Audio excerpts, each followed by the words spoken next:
You got it locked on Roadium Radio.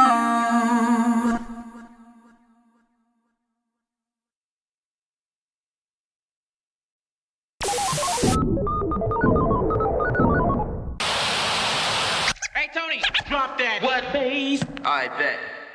Dr. Dre in the place to be.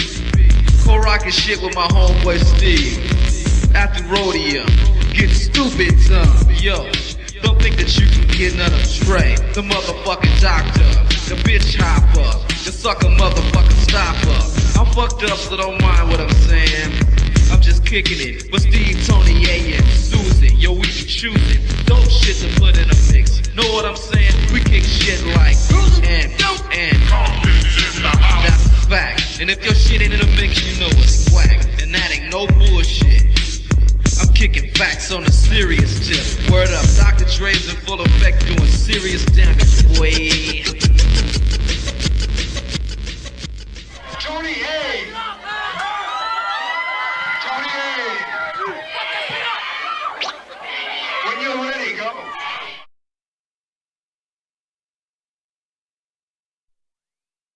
Welcome everybody to Roadium Radio episode 101. And before I introduce my special guest, let me go ahead and say congratulations to my Lakers. All you Laker fans, stand up. You know what? Rest in peace, Kobe Bryant. You know what? It's time to celebrate. Got the fireworks lit. I got the Modelos on deck. And we're going to party tonight. We're going to celebrate Lakers, Los Angeles Lakers 2020 champs. We in the house. Other than that, let me go ahead and give a special shout out to my boy Cisco from Odessa, Texas. It was his birthday. Much love, much respect. Happy birthday to you. Let me go ahead and give a shout out to my boy Jen from Fashion Town, blessing me with his hat, his Wilmington hat. And for those of you that are still asking me, do we have hard copies for the my CDs? Yes, go to DOCUMIXERY.com. DOCUMIXERY.com. You can still order the First High C album and all the Roadium mixtapes for digital download or the hard copies. Once again, our merch is still store is still open. You can go ahead and get your shirts, women's shirts. Eventually, soon in a couple of weeks, when the weather changes, we'll have long sleeves and sweaters. So, other than that, let me go ahead and jump right into it. Without further ado, please allow me to introduce Ras Kass. What's going on, big dog? What's up, brother? How you doing, man? I'm good. Maintaining. Laker fan? Yeah, yeah. Okay. Born and raised. That's dope, man. I even hate to bring this up because of the mood. It's almost hard for me to celebrate a Laker championship knowing that the man, Kobe Bryant, is no longer here. Yeah, So, yeah. But other than that, congratulations to you, congratulations to us, everybody, Laker fans in the building. Other than that, today is Sunday. How has your weekend been going? It's been good. I did a lot of studio time. So Okay. that's my happy place. So it's just getting it in, working on some records. Okay. Yeah. And now let me ask you this. On a regular weekend, let's just say when you're not, in the studio, what does Ras Kass do? Nothing, purposely. Like I especially since COVID, so there's no traveling. So, most artists would, your Friday and your Saturday, hopefully you're booked and you're going to make some money. Right. And then, because our lives are usually, the events or stuff would be, like industry events are normally going to be Tuesday through really Thursday. Okay. So Fridays and Saturdays are kind of stay home, chill days normally. So that's kind of my habit. Like I'm recuperating Friday and Saturday from, studio, Yeah. and then going out having some drinks and socializing or whatever, or I'm out doing shows. So now it's just kickback. I just do a lot of Disney Plus, Netflix, HBO Max. Okay. Yeah, that's what I'm doing. Okay, and that's where I was going next. So now let me ask you, as far as like, how would you say, like you said Disney Plus, you mentioned Netflix. What do you like to watch? So anything that's, I'm still ultimately like you. So all this that you got up here is what I watch. So you got some Scarface, you got some Star Wars. You know, well, I wanted to say Baby Yoda, but I didn't see him over there. So, shouts out to Mandalorian. A little bit of this. There's a little stripper lady. Yeah. Yeah. Batman, and some of that. Okay. Some of this West Coast gangster shit. So here, I'm sorry, definitely that and Bruce Lee. Yeah. Lee. So yeah. You know, just I'm like the most red-blooded American dudes. My sci-fi, my historical periods. As long as motherfuckers is chopping heads off. I like to see some dragons. I like to see naked ladies. So Game of Thrones, whatever. The Boys, I just is ill. There's a dope show now. I forgot what it's called. It's Conditioner. Right, huh? Man, I can't think of it. It's something country. I can't think of. It's Jordan Peele's new show. I can't think of it, the exact name of it. So anything sci-fi, western. I like plots, but there's a little violence, dope plots, and I like anything that's written well. Right. Because the whole thing about movies is the same thing that I like about movies and shows is the same thing I like about songs. It's right. Well written. So I have to suspend my belief and become a part of this song, no matter what you're talking about. So I'm a big fan of somebody that can write something, and I can watch it and be there. And that's what I try to do in my music, is try to make it visual, even just through the audio. That the music sounds like what I'm writing about, and that they marry to take you somewhere, wherever I'm trying to take you. Okay. Now, when you don't listen to rap, hip hop, Right. What do you like about that? I don't listen to a lot of music, period, anymore for some reason. I just don't.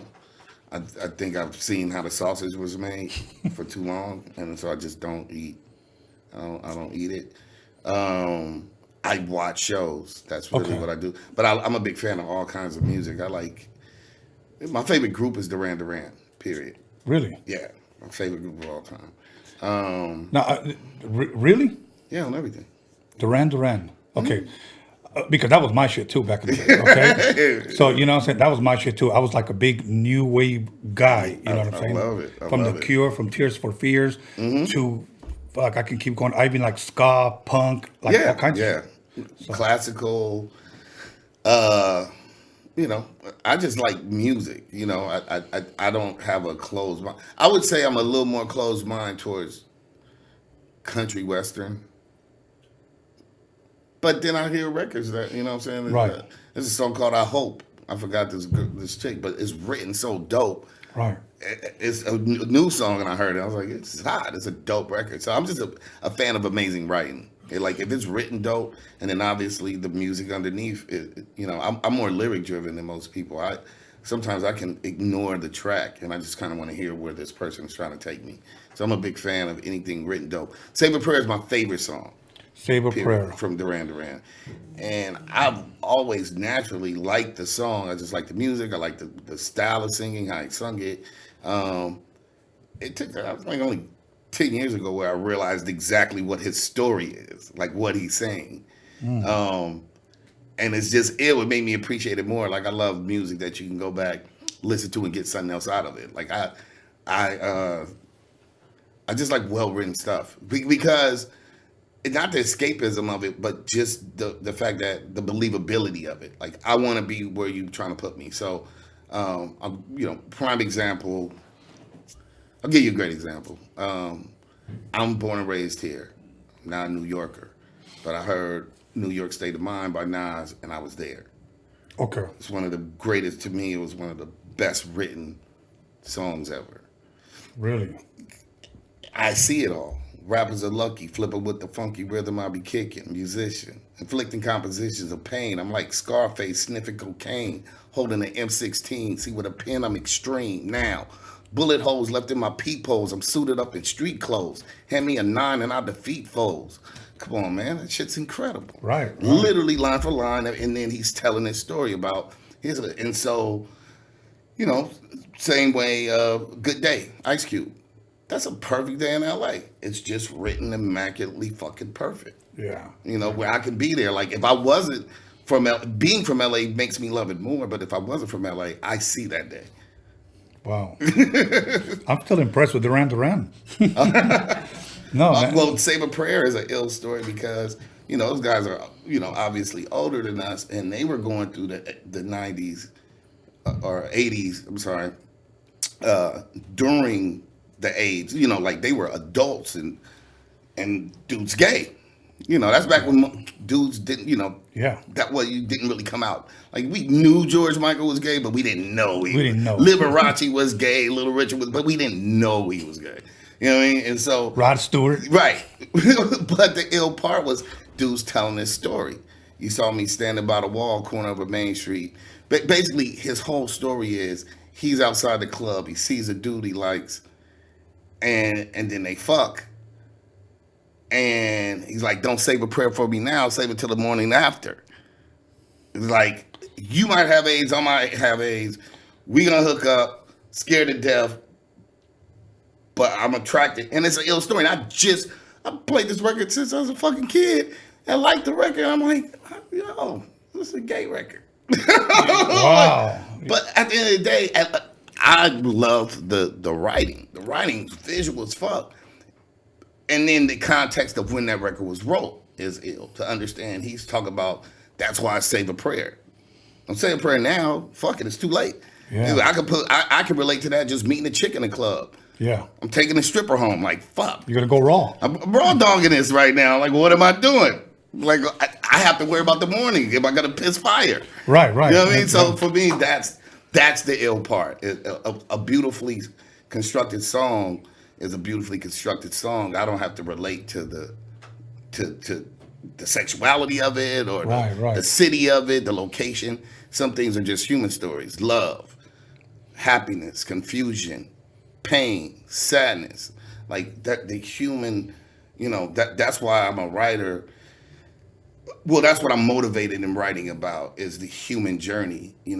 People become these,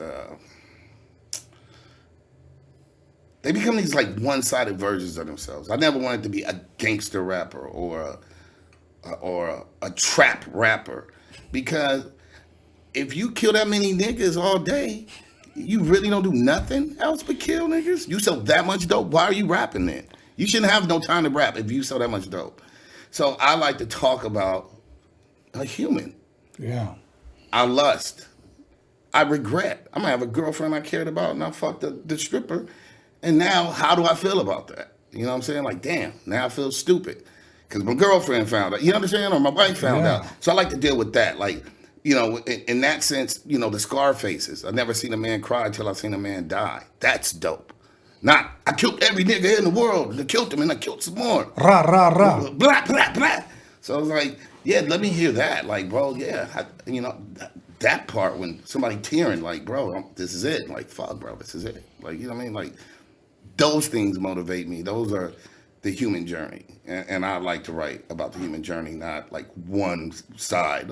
Oh, God, Rolex. Like, come on, bro. Like, cool, we all want a Rolex. I got you. But I want one too. Right. But, really, for 10 songs? Come on, man. That's it? Yeah, I know. Let me share with you a little Duran Duran song. First of all, I didn't even know what the hell that song was about. I just thought, save a prayer, pray for me. Okay, so back. so what happened was one of my friends, Quinn Padilla from back in the day, hits me up and he tells me, hey man, I got some tickets to Duran Duran. We're talking about 80s. And I said, for real, Duran Duran? That was my shit. He goes, yeah, at the Forum. So we went to go see them. And it was an amazing concert, man. It was they say that song, I think, towards the end. They had another song called The Chauffeur. And of course, Hungry Like the Wolf and all those other songs. But yes, those guys are the shit, man. I one day hope to go watch a Duran Duran. That was my next question. Have you ever seen them? Not live. Okay. I've seen it on YouTube, but not me being there. Right. When it comes to, like, let's just say one of your favorite artists of all time, we're not talking about just rap, just outside of rap, whether it's funk, soul, R&B, whatever. My favorite artist of all time is Prince, and I had a chance to not meet him. I wanted to, but see him in person. Who would you say artist, if you have any? to see live performing? Oh, just like that's my shit. I know you said Duran Duran. Yeah. Is there any other I've groups? looked up. I would have liked to. I met Prince. No so shit. I actually had conversations with Prince. You care to share? Yeah.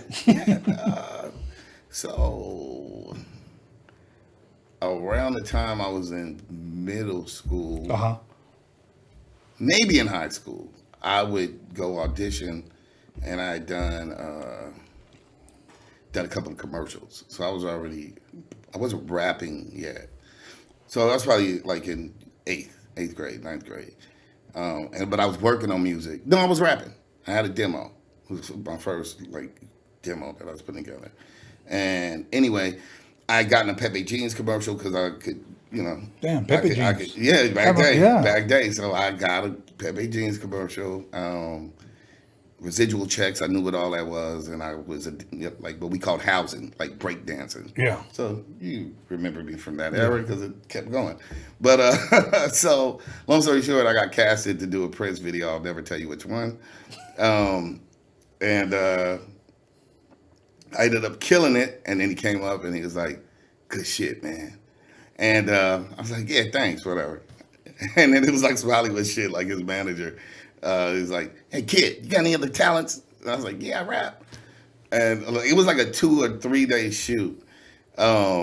He bumped me up, got me a talking line. Prince did. No It was shit. crazy. And then they kept like, "Kid, I was like, where's your demo?" And he would talk to me every day, and I had a camcorder. And at the time, my girlfriend, who would eventually become my baby mama, loved Prince. And so it was funny because Prince would kind of like chum it up with me. Now, he didn't spend a lot of, Right, he right. literally would talk to me and acknowledge me. And meanwhile, it's like all these other people, and they were just like, they started trying to be nicer to me because he was nice to me. Wow. And then I remember he would talk to me, and the nigga was like, he had on the heels, and I'm like, yo, he bangs all the hottest chicks. And I'm looking at Prince, and he's still like here to me, and he's got on these heels, and I just, LA people, I sized him up. I'm like, I'll break this little nigga. Oh my God, I'm sorry, and I feel bad about that, but the LA in me, Of course. I'm like, my girlfriend, he gets all these chicks. I was like, I'll break this little nigga, bro. But whatever. And then, long story short, I brought my demo to them, and then because I had told them that I sampled Prince. Oh, no shit. On one of my demo songs, my first demo, and then the song, he's got a song called "Joy in Repetition" on the Paisley Park album, I believe it is. Anyway, and so I used these 2 words. He sings that, and my 2 words were from them. Oh, okay. You don't like how I'm living there? Fuck you. So it was Prince with NWA for the scratches. Right. And when they heard that demo, I never heard from it. Oh, shit. But that's my Prince story, man. And I had him on camera too. I had him on because I used to have a camcorder, and I remember I was like, my girlfriend really likes you. You know what I'm saying? Can you say something? And then he kind of stuttered. And that was funny. I used to have that on tape. A Prince like, but when it was just me and him or whatever talking, he was very cool. And then I kind of threw him off. I didn't know my place. I was a stupid kid. I shouldn't have. Right. You get any pictures other than that? No, I just camcorded him talking to me and just having the camcorder because I would just walk. Like I was honestly, we were ahead of the curve. We were doing reality TV before we knew that it would just accidentally. We had a camcorder. Battlecat will tell you, me and my homeboy Bird, who I started this musical journey with, because he's our big homie that around that same time discovered us. We just had camcorders and we would do dumb shit, just film shit. Yeah. Now, you still have any of those films? My mother was very disappointed in me. My second jail term, and that shit is somewhere in some trash dump. Oh shit! Probably, yeah. She threw all that shit out, man. It's gone. I wish. Yeah. Like classic. I had some amazing, the journey. Yeah. I don't know how it would have held up. The quality of the tapes or whatever, but we had it. It was there. Okay. For people that may not know, where are you originally from? Like, where were you raised at? So I lived in Carson my entire life. I grew up. I went to school. I socialized in Watts until half of the 7th grade. So I went to school. I went to Catholic school in Watts. Okay. Because my mother's from Louisiana. So we're Catholics. So we're Creole Catholics. Okay. So what part of Louisiana, if you don't mind me asking? it's called Mansoura. We're from not a big city. We really country. We really from there. Like we really. If you look at Mansoura is kind of where everybody else, like we would be closer to New Orleans, but we're not close to New Orleans. And you would go west in the middle, like in the plateaus, like the mountain, like range or whatever. Yeah. Okay. Very. They rode horses. Like we're some of the first, the cowboys and shit. No shit. Yeah. I went with High C.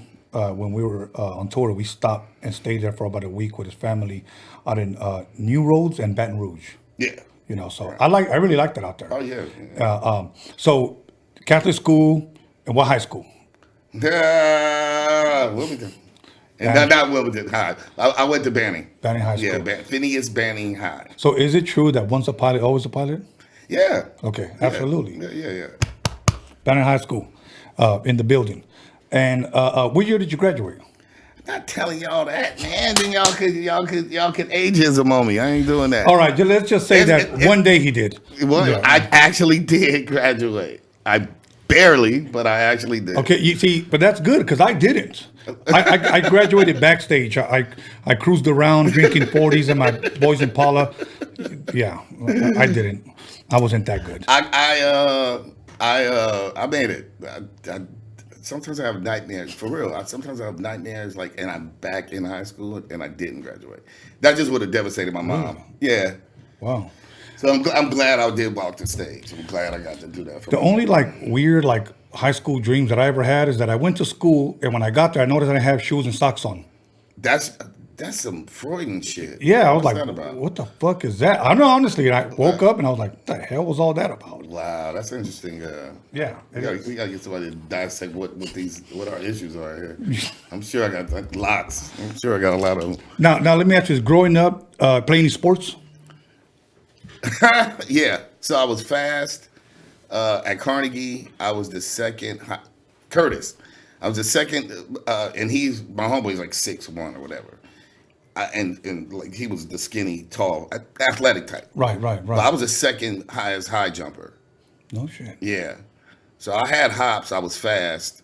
But then by the time I got to high school, to be honest, the hip hop rap was kind of taking over. Okay. And I realized if I dressed pretty cool, and spit little raps and did my little dance moves, I didn't have to do much. So I literally stopped. I wasn't going to the NBA. I wasn't going to NFL.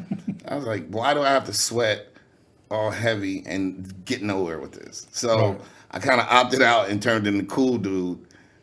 And then it worked out for me. Because the crazy thing is 10th grade at Banning, varsity, I still hung with varsity football and varsity basketball players, 10th grade.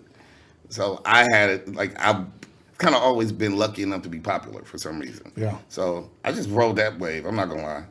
Okay. I tried to run track 11th grade, and my homie from Carson smoked me, and I remember all the football and basketball players was they're my homies. They're like, keep running, you'll make it to 10th place. I just started laughing and quit just because. I used to, if you don't use your gift, right, muscles atrophy. So I used to be fast 2 years before or whatever, right. 9th grade. I used to have hops. I hadn't used that. I was getting drunk and hanging out. And so, I tried in 11th to get that old thing back, and I kind of was trash. So, all right, let me ask you a question that maybe nobody's ever asked you, or maybe nobody recently. What was your fastest mile? I don't know. Okay. I was fast. I mean, back then, but I don't know no more. Okay. Yeah. I think mine, but I think we're going back to 8th grade, 6:35. Is that good? See, I don't even know. As long as to me, I was all my friends to run the miles in 5 minutes. But I witnessed one guy, actually, he was from the east over here. He ran it in 4 minutes, his mile, in the 4 minutes, 4:54 or whatever. But he ran 4 minute mile. Okay. Fast. That's fast, right? The 4 minutes, yeah. 4 minutes is fucking fast. But Now, one question before we go to commercial. What type of music would you say you were raised up with at home? What music was your mother or your father play that you grew up with as a kid? Almost none. My pops was a Marine. My dad's from Arkansas. He was a Marine that came here and became LAPD officer. He was not interested in music. My mother, Louisiana, maybe a little opera. Wow. No soul music in my family. It's just not. My grandma, we're not Baptists again, so all the soul stuff, I just have an interesting family background. My dad's not music guy, and my mom, opera. Okay. Wow, it's pretty interesting. Any instruments growing up? We had a piano in the house. My mother could play, my sisters could play. I felt every instrument. I took everything and felt it. They got me a guitar, felt it was whack. Drums, whack. Flute, whack. Accordion, try that. Whack. I'm the whack boy. That's hilariously ended up doing music. Wow. Very strange. Yeah. Okay, well, we're gonna go ahead and take a break, and when we come back, we'll pick up right where we left off as far as like who were your inspirations, what motivated you to start rapping. Yes, sir. Okay, everybody. We're gonna go ahead and take a break. So go ahead and go to the fridge, get yourself a Modelo, get yourself, I don't know, whatever the fuck you guys are drinking. But make sure you call somebody, text somebody, slap the shit out of somebody, let them know that Ras Kass is in the motherfucking building, and we'll be back in 10 minutes. Don't go nowhere. Bam. Lakers.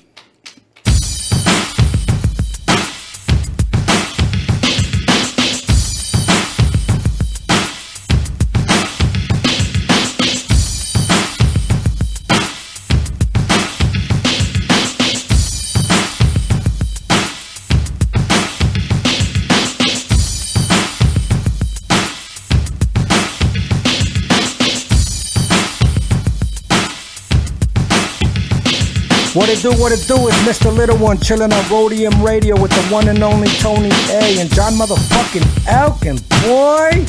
Hey, what up? It's your boy Mr. Shadow. You're watching Roadium Radio with my homeboy Tony A the Wizard. You know what time it is. Yeah, what up? This is Mr. Night Owl, and you're listening to Roadium Radio with the legendary Tony A the motherfucking Wizard. Yo, what's cracking? Nosotros somos Aqua y estamos aquí con Tony A the Wizard. You know Roadium Radio, damn it. You know what it is. Yo, what up? This is Mellow Man Ace Padrino, and you tuned in to Roadium Radio with my man Tony A. Keep it locked. Yo, what's cracking? It's your boy OG Arabian Prince from the world's most dangerous group, NWA. Sitting here with my boy Tony A the Wizard on Roadium Radio. What's up, everybody? It's your homegirl Magic Girl, and you are now listening to Roadium Radio with Tony A the Wizard. Yo, what's up? This is Bozo, aka Emiliano. You tune into Roadium Radio on Tony Viz's YouTube channel. Let's get it. What up? It's Misfit Soto. You guys are now in tune to Roadium Radio right here on Tony Vision on YouTube. Yep. Check it out. This is MC Pancho on the MIC. Shout out to Tony A the Wizard, Roadium Radio. You already know. What up? This is DJ Trick, Spanish Fly, and you're watching Tony A on the Roadium Radio Show. Big G, Roadium Radio, Tony A in full effect. Stay tuned, watch, listen. That's how we doing it over here. Yo, what up? I'm out here. It's Big Daddy Swoles. I'm jamming with my man, Tony A the Wizard, out here on Roadium Radio. The podcast is off the hook. Check us out. This is DJ Clientele, and you are listening to Roadium Radio with Tony A the Wizard. Yeah, this baby Bounce here with Tony A the Wizard. You are now tuned in to the Roadium Radio. We do it for the people. You hear me? Mic check. Ernie G from Proper Dos, and I'm listening to Tony A the motherfucking Wizard on Roadium Radio. And if you don't know, you should know. What's up, everybody? This is Soren Baker. I'm the author of the book, The History of Gangster Rap, in stores now worldwide. And you're listening to Roadium Radio, hosted by Tony A. Make sure to check it out. We talk about the Roadium Mixtapes. We're here, Soren Baker, Roadium Radio. Yo, this is Sweetie Greg, and I'm chilling with Tony the Wizard on Roadium Radio. Hey, this is Swifty Blue right here at Roadium Radio with Tony A the Wizard. Stay tuned. It's the KAS here live on Roadium Radio with the one and only Tony A the Wizard. What up, y'all? This is Kiki Smooth, the first Mexican rapper out of Compton, rich and ruthless, and you're listening to the Roadium Radio with Tony A, the Grand Wizard, El Mago himself. Hey, Compton's in the house. What's up? It's Puerto Yes Guy with my harbor out. I got homeboy Tony A, the Wizard on Roadium Radio. Yes, Guy. Hey, what's up, gente? It's your homeboy Duende. You're tuned into Roadium Radio with my homeboy Tony A, the Wizard. Ya te la sabes, wey. What up? It's your boy Baldachi the Beast, F for Music, Face of LA, right here at Roadium Radio. Make sure y'all tune in. It's your boy Tony A, the Wizard. Brah.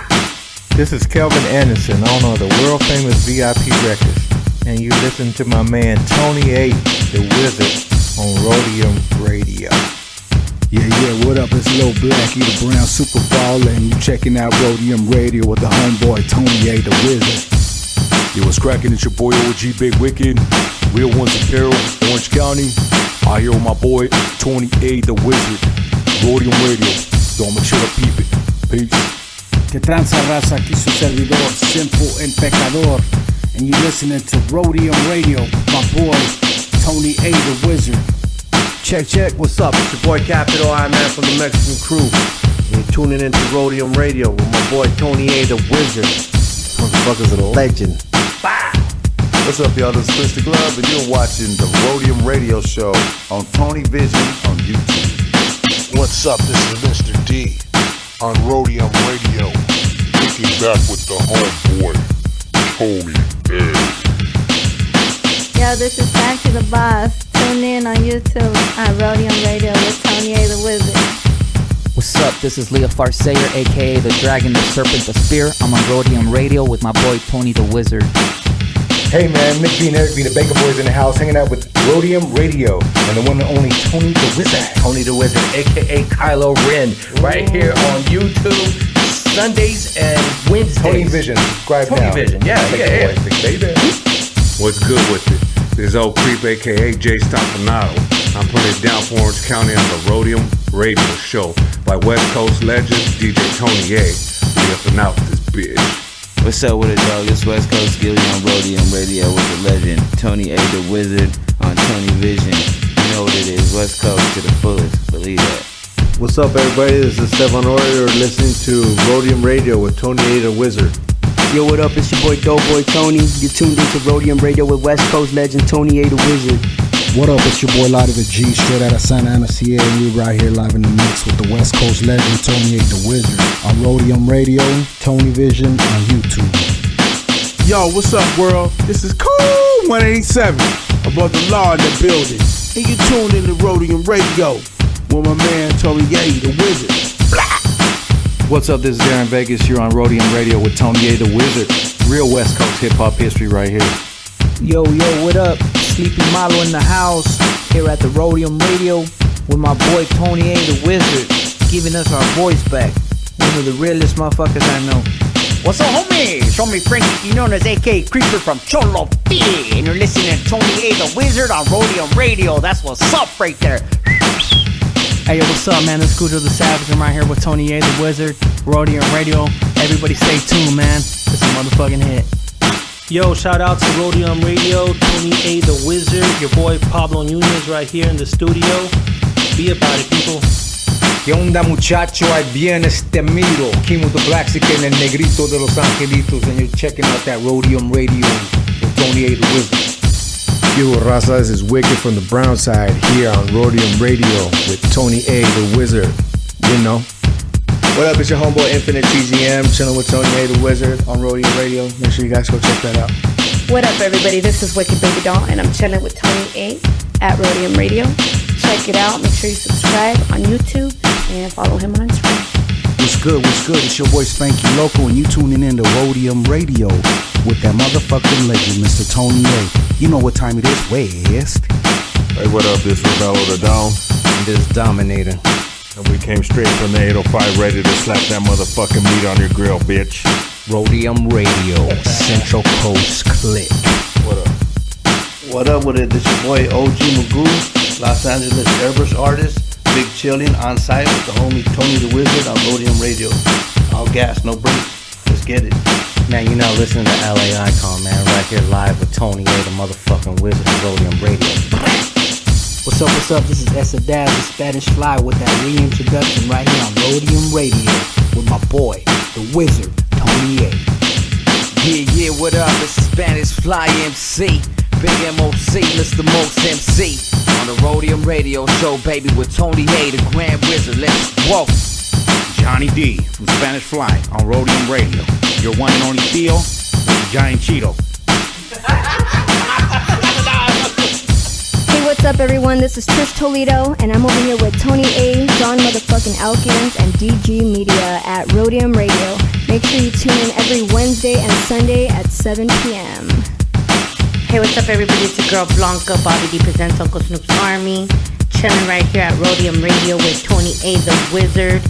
Make sure you tune in Wednesdays and Sundays at 7 p.m. on YouTube. What up, West Coast and all hip-hop fans? This is your girl, Violet Brown, and I'm here with Tony A, the Wizard. Yo, this is Daniel Jones, the D to the motherfucking G Media Clips. Here with your boy, Tony A, the Wizard, on the Roadium Radio Show. Check, 1 2 1 2. This is Roger Live, and you are in tune to the sounds of Tony A, the Wizard on Roadium Radio, West Coast. Yo, what's up? This is John motherfucking ELKINS, and you're tuning into Roadium Radio with my homeboy DJ Tony A, the Wizard.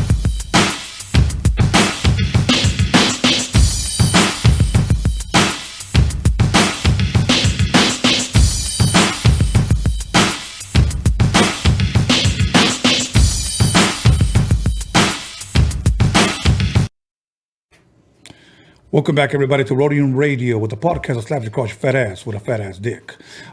Just a small announcement. If for some reason, because we're experiencing technical difficulty, if it cuts off, even though Roadium Radio never cuts off, if it does, we're coming right back because for some reason something's going on with our computer, but we're going to try to knock it out. So hang in there.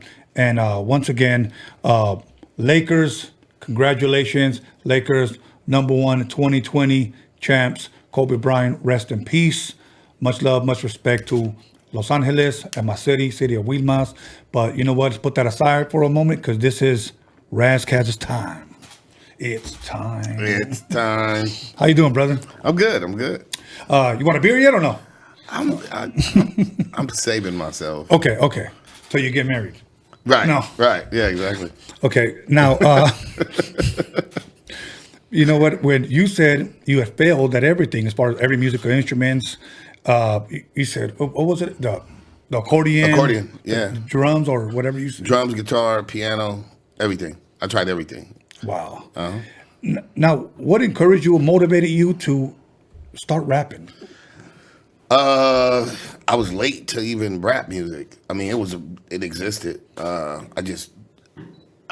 was just running the streets, man. I got 4 sisters. My friends, I just did kind of what I wanted to do what my friends were doing. Throwing rocks, flipping, Right. Just being a kid and, a boy in LA. So that was enough of an adventure for me. I wasn't around a lot of music, so it was more white noise. It was background. And then I eventually listened. I don't know what song it was, but let's just say it was "Fuck the Police." Let's just say it was that. And then and things start resonating. And I guess you hit your dog years. You're 12, you're 13, and that's when you're like, yeah, fuck them, whatever. And then I started listening backwards. So really, really paying attention to Slick Rick and the EPMD and all this shit. I was like, this shit is fucking amazing. I just fell in love with the music. Really? Yeah. I didn't really want to be a rapper. Definitely nothing I took seriously. Like, I'm going to do that for my life. I wrote a rap for my homies, for like our clique. They were older. This was in LA, 99th and McKinley. So they were the 99 East Side Hustlers. That didn't last long because the 9-7s and the Grape Streets was not having none of that.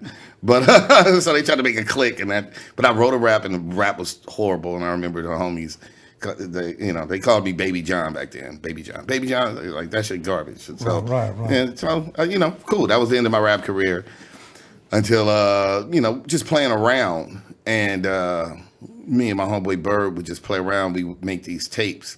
I had a Technique 1200, strictly for playing music, and he had a mixer, and they used to have those mixers with the little sampler on it. So it was like a 7-second sampler on it. And what we did is we started pooling all our records together, and then I kind of raided my grandmother's house, like my grandfather's records went in the back, just everywhere. And we would make these tapes, like one side of a tape where we go, everything was in my garage. We would just make albums dissing each other, freestyle, find loops, and battle each other. And my homeboy's older sister was dating one of the K-Day Mixmasters, DJ Battlecat. And he was coming out the house one day. So, you know, Cat was probably like 18, 19, 20. And we were like 13, 14-ish, something like that. And I don't know, Bird had enough nerve to give him our tape. And, you know, for all means and purpose, I would have figured he'd throw it in the trash. Right. But he listened to it. What's crazy is he came back and he's like, you got a great ear. He pointed to Bird. Like, your ear, like, the loops you find are dope. And he's like, you rap good. And he kind of took us under his wing. The rest was this journey. Like, he's really the foundation cat. So shouts out to DJ Battlecat. Yeah, DJ Battlecat. You know, I interviewed him here. Good friend as well. A dope interview. A dope producer. Around what year was this when this happened? 89, 90. 89, 90, okay. Yeah. Wow. Because then Ghetto Jam comes sometime after that. He had a homeboy, our homie Box. Box had a record deal too. He was signed to a major, and they kind of kept us around and kind of supported. You know, we was the little homies, and you know, and he just kept believing in us. You know, it's funny. The last time I seen Box, I want to say it was 92. He was in the studio with Quick. Quick was doing a song for him. And that's when I first met him. That was the last time I saw him. And then I interviewed Battlecat, and he brought him. Yeah, Box. Yeah. Yeah, he brought him. I was like, wow. You Yeah, know? man. Yeah, Box was a stand-up dude and would let me and Bird, and they put me on basically one of my first rap records. First thing that was actually tangible, a vinyl. Yeah, it was a Halloween song, so that's ironic that it's coming up. It was called Trick or Treat. It was just a B-side on his single, and I got to rhyme on that record. So, yeah, man. Yeah, shouts out to Battlecat and Box.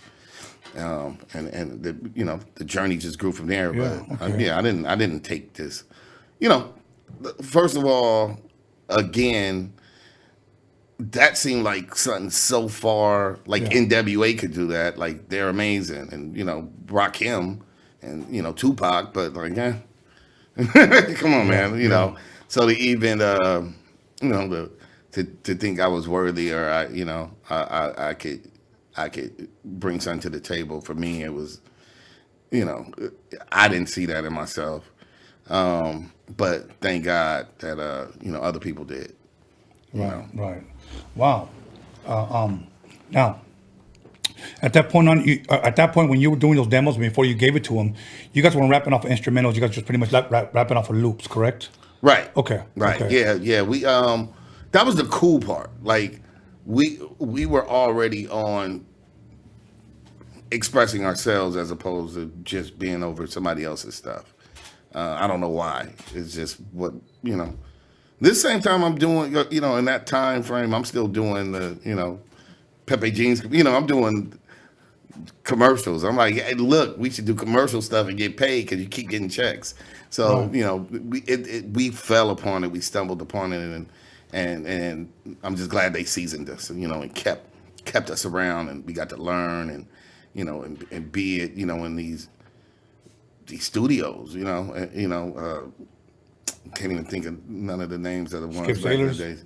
That's Skip Sailors. That's the first time I saw Quick. Okay. I was in the studio. That would be later in life with my boy Flip, Michael Barber. But I was there when they made Vertical Joyride. Okay. I was like in the studio, just like a fly on the wall, like the little the stupid kid with my homeboy who's a stupid kid. Well, he's not stupid. He was a dope producer, and he kind of worked under Quick, and he's from Inglewood. So Flip was there, and he brought me, and I'm just like, oh, this is crazy. And with Boss, you remember the rapper? Right. Yeah. So all that. So it's so awesome, you know, as I came into my own, that I could tell, you know, Quick and them those stories. Like, bro, I was like that little dude in the corner, you know, that y'all wasn't even paying attention to. Y'all was just doing y'all stuff. Right. And I was blessed to, you know, blessed to be around. You know, Cat had me around. You know, seeing Ice Cube and you know, you guys just, you know, like that. I didn't think. Obviously, they put me there for a reason, but I didn't. I was just too busy watching the show. I was just amazed by it. Like, this is cool. You know? Right. That's dope, man. That's dope. I'm glad you shared that. You know, one thing that I wanted to ask you, when you guys first did your demo, the demo that you guys gave to Battlecat, when you recorded it and, you know, your friend, I guess, did the loops, produced it, and you rapped to it, when you played it back, did you like what you heard? Did you like your voice? No. Nobody. I don't think nobody. And we did ours separately. Okay. So he would find his own loops and do his verses, and then I would do mine on the B side and find my own loops and diss him. So he would diss me and I would diss him, or we'd make some random songs up. But I never liked my voice anyway. I still haven't found. The reason why my first album is mixed the way it is because I didn't like my voice. I would always say, tuck me. And even then, after, through that journey, we met Seagal, Richard Heredia, who was Dre's period. Like, he was in a contract with Aftermath with Dre. He mixed all of Eminem and all that, the Chronic 2001. So you had to get permission to even use Seagal. And so, you know, Dre was nice enough to let me and Exhibit, you know, get Seagal to mix our albums. But I would tell Seagal, like, put me underneath because I didn't like my voice. He'd be like, no. And I'm like, yeah, do it because I don't like my voice. So I've never really liked my voice. Really? Wow. You know, some people have amazing voices. You know, Guru and Rakim and Snoop Dogg. The motherfuckers sound like water. That shit sounds great. I've learned to accept my voice. I have a strong voice. I have a big dude's voice for a little dude. And that's because I'm two different things. I'm nasal and I'm low. So I'm high and low at the same time. So I have a very unique voice. But I feel like it could be irritating. So I just didn't like it. But thank God other people believed in me because I didn't believe in me. I was just keeping it above. I like your voice. Thank you. Thank you. Let me throw this at you. Since you've been involved in hip hop, I want you to give me, if possible, your 5 best East Coast albums. If you had to choose 5, like this is my shit right here. Oh, that's hard, man. That's hard, period. I will give you, I can't necessarily say they were my best, my favorites, but or can I ask you maybe who your favorite rappers or groups? Well, I mean, I got so many. I mean, I'm a big fan, man. So I would be doing Injustice. Yeah. So I would say, you know, Illmatic. I used to dissect people's albums lyrically. Okay. So you know, I hate to be the guy that always goes with the low-hanging fruit, but Illmatic was written pretty perfectly, and they designed him to try to compete with us. You know, that's why he had all the best producers. He was supposed to break the West Coast stronghold on having success, and then Biggie was the one that turned around and did that. But I would say Illmatic, It Takes a Nation of Millions to Hold Us Back, Public Enemy. Yeah. Great Adventures of Slick Rick, obviously by Slick Rick. Only Built for Cuban Links, Raekwon and Ghost. They was just talking that shit and the beats were crazy. I think, isn't Ice Cream on that record too? I'm not sure. Maybe. Yeah, I think Ice Cream. Watch these rap niggas get all up in your gut. Yeah, they just had some crazy niggas trying to fucking. Yeah, they killed it. Okay. Yeah, man. And I'd say Bob Deep. But shit, I don't even know which one. You Okay. can pick a Mobb Deep album. Okay. Yeah. All right. Now, West Coast. That's hard. Some are easier than others. So obviously, which NWA album am I gonna give them?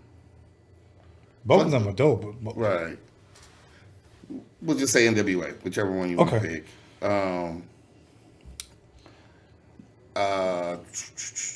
I like Mac. No, I'm gonna go with Pac's All Eyes on Me. Okay.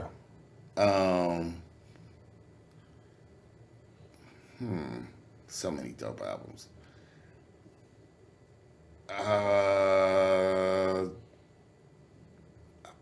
Fucking Life Is not Life Is Too Short. What's Cuss Words? Was that Shorts? The album with Cuss Words is what I'm talking about. Okay. I'm trying to remember that as well. Too Short.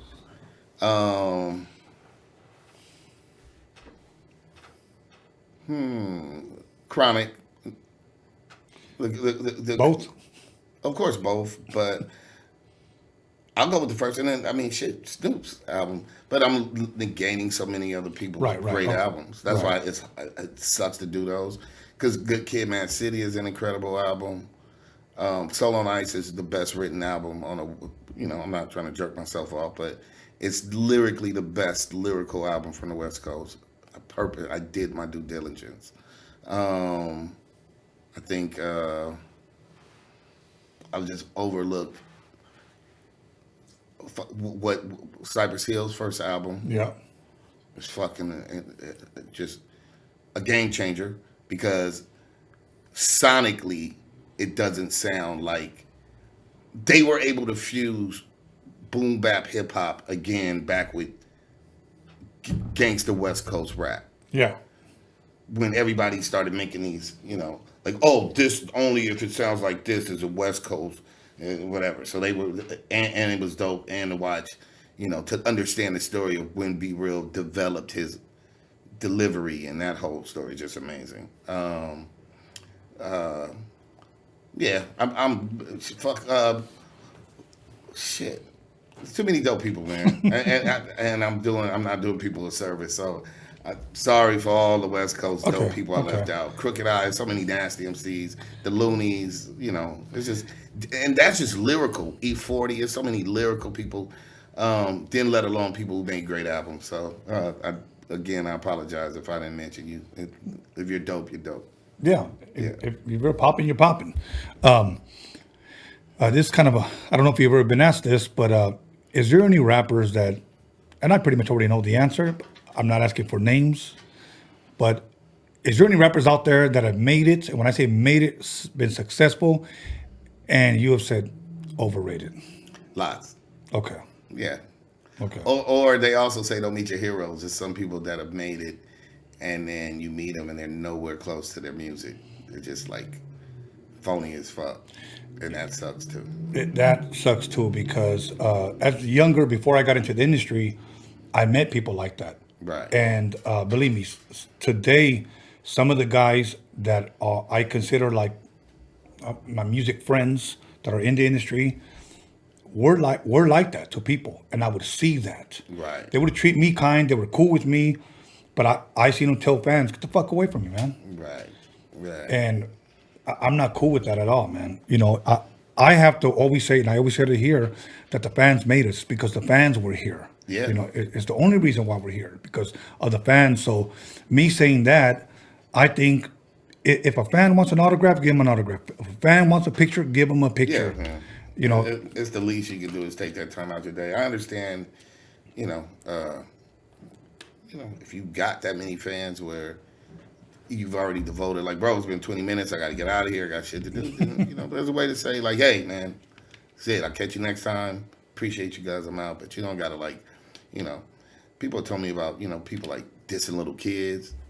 Like, no, I'm not. I can't do it. The ladies walking by with her son. And like, you don't want to do that. Yeah, and I know a lot of them that have. Right. And some of those guys are now grown men that have told me that's why I can't stand or ever support that person, because you don't realize who some of those people are going to be. Yeah.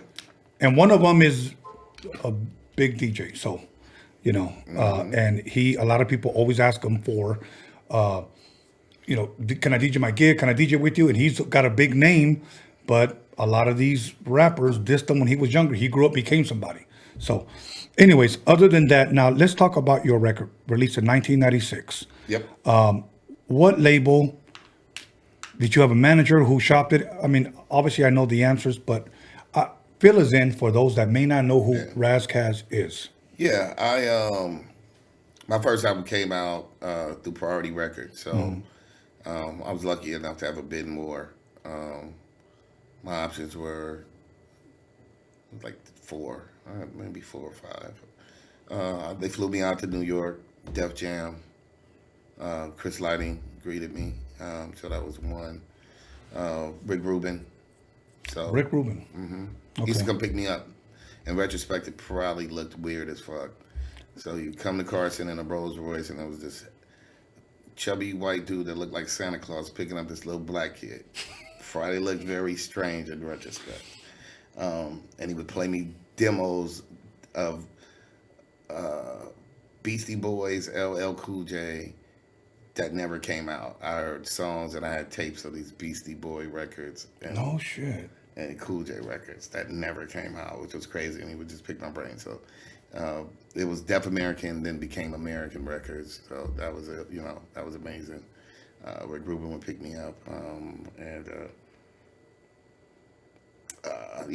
Priority and a few others. Like it was like 1 or 2 others. So I chose Priority. The reason being was, I in my mind, I felt that I'm a West Coast native. I felt like I was the evolution, just like, NWA and then Snoop. And those were my label mates. Yeah. And so I wanted to be the next, evolution of the people that had given me so much. I wanted to pick the home that, of my folks, home team. And that's the reason why I picked Priority Records. Record was produced mostly by me and my homeboy that Battlecat had discovered. My only other homie that should have been producing on that album would have been Wino, Big Wino, and Wino, he was just busy with Coolio, and they were having a lot of success. Wino produced all of Coolio's albums, so Fantastic Voyage and all that. So Wino's from my neighborhood in Carson. I lived in the Patch. I would go to Delamo and go work in the studio with Wino, and so I always, it was just, he's a big brother of mine. So Wino should have been on the album, he wasn't. And then righteously Battlecat. So the only name producer I had was Battlecat on the record, and the only name artist I had on it was Coolio, because that was my squad. Right. And that was it. We put out the album. There was some other, weirdness and contracts, and people ain't doing, not doing right. So there was some entanglements, He said entanglements. for about a year and a half. But we made it, man. We made it. We put out an album, and so the name of the album was Soul on Ice. Soul on Ice. It was released 1996 through Priority. Now the record comes out. What was the response? The record should have came out a year and a half before. So about a year before. The year before, Nas got 5 mics. When they heard the songs that I had written, Nature to Threat, and these incredible, thought-provoking songs, which is why Rick Rubin and them were coming to talk to me. They considered me the evolution of hip-hop, period, not just West Coast. I'm a brilliant writer. Say that again, please. I was considered the evolution of hip-hop, period. Period. I'm one of the illest writers. So they took the time to say, philosophically, lyrically, what the boy writes about, he's brilliant. And that's why there was that much attention to me. And so once the source heard my music, they were gonna give me, they were about to re-equate the mic system. So because Nas got 5, I was almost about to get 6 mics for my first album. Unfortunately, my friends did bad business found out I was in a shitty contract and all that shit. When the money comes, and then you start figuring out, hey, that's, you know, I thought I signed this. No, you didn't. You signed whatever. So it pushed the album back a year because I was now an artist trying to get what I needed. And there was a production company, Patchworks, and then this label that wants to sign me, but these guys are in the middle and they trying to steal everything. So now so it became that. It became the money thing. Yeah. And it fucked off the record for about a year and a half. And things changed sonically a little bit within that time period. So my album should have came out like 94-ish. Yeah. Like late 94. Yeah. It didn't come out until 96. So what is the source? Now, I just want to clarify that. So when you say 5 mics, Nas got 5 mics. For those that are watching or listening, the Source magazine was a East Coast hip hop magazine, or should I just say a hip hop magazine? A hip hop magazine, Yeah. And they will rate your album by mics. Right, 5 being a hip hop classic, and no one prior to that had gotten 5 mics. So Nas was originally the first person to get 5 mics. Wow. And then when they heard what I had, pretty much they were gonna have to reevaluate it. I mean, Nature of the Threat is one of the, like, you know, I'm not trying to toot my own horn, but I do a 7-minute history of racism and evolution. It's a thesis paper. Nobody's never done it, and nobody's went and studied it long enough, you know, studied that particular stuff to do it. So there was just certain songs on there where they, you know, they just felt like it was brilliant. Yeah. And so, yeah, if you gave that 5, then they're like, well, what are we going to do with this? If this is beyond that, then we have to give this something else. And so, you know, that was a blessing, but timing's everything. My album didn't come out in that time. We pushed it back. And then those songs were older people. You understand what I'm saying? So then it was just like, okay, well, and I ended up getting like a shitty rating, and you know, whatever. By then it was like 3.5. Like, oh well, it's older, and they were over it. That's fucked up. Yeah, but it was fucked up because people did bad business and things went bad. But everything happens how it happens. So my album didn't sell. It didn't go gold back then. If you didn't go gold, you didn't win. You didn't succeed. So that was for me. I always call them babies. An album is a baby. I did the best I could. Right. Meanwhile, there were people trying to like step on my baby's head. That's the way I looked at it. As long as I could do the best I could, I was at peace. So I was okay with it. I got critically acclaimed, MC acclaimed. It would be crazy. I could go to New York. They considered me a lyricist, and you know, some other people they didn't. You know. Now that's important. Let me touch on that really quick because what a lot of times, especially this new generation, don't understand that at one point, and there may still be some of that, but at one point there was a East Coast West Coast bias. Right. East Coast was rumored to never play West Coast music, but here in the West Coast we played everybody's music. Right. Everybody's. Okay. So it's worth noting that you had love out there. Mm-hmm. And that was very, very rare. Very rare for a West Coast artist to go to New York and have love out there because out here we were all trying to get that love. Right. All of us. And you had it. Right. That's a beautiful thing, man. Yeah, man. You know,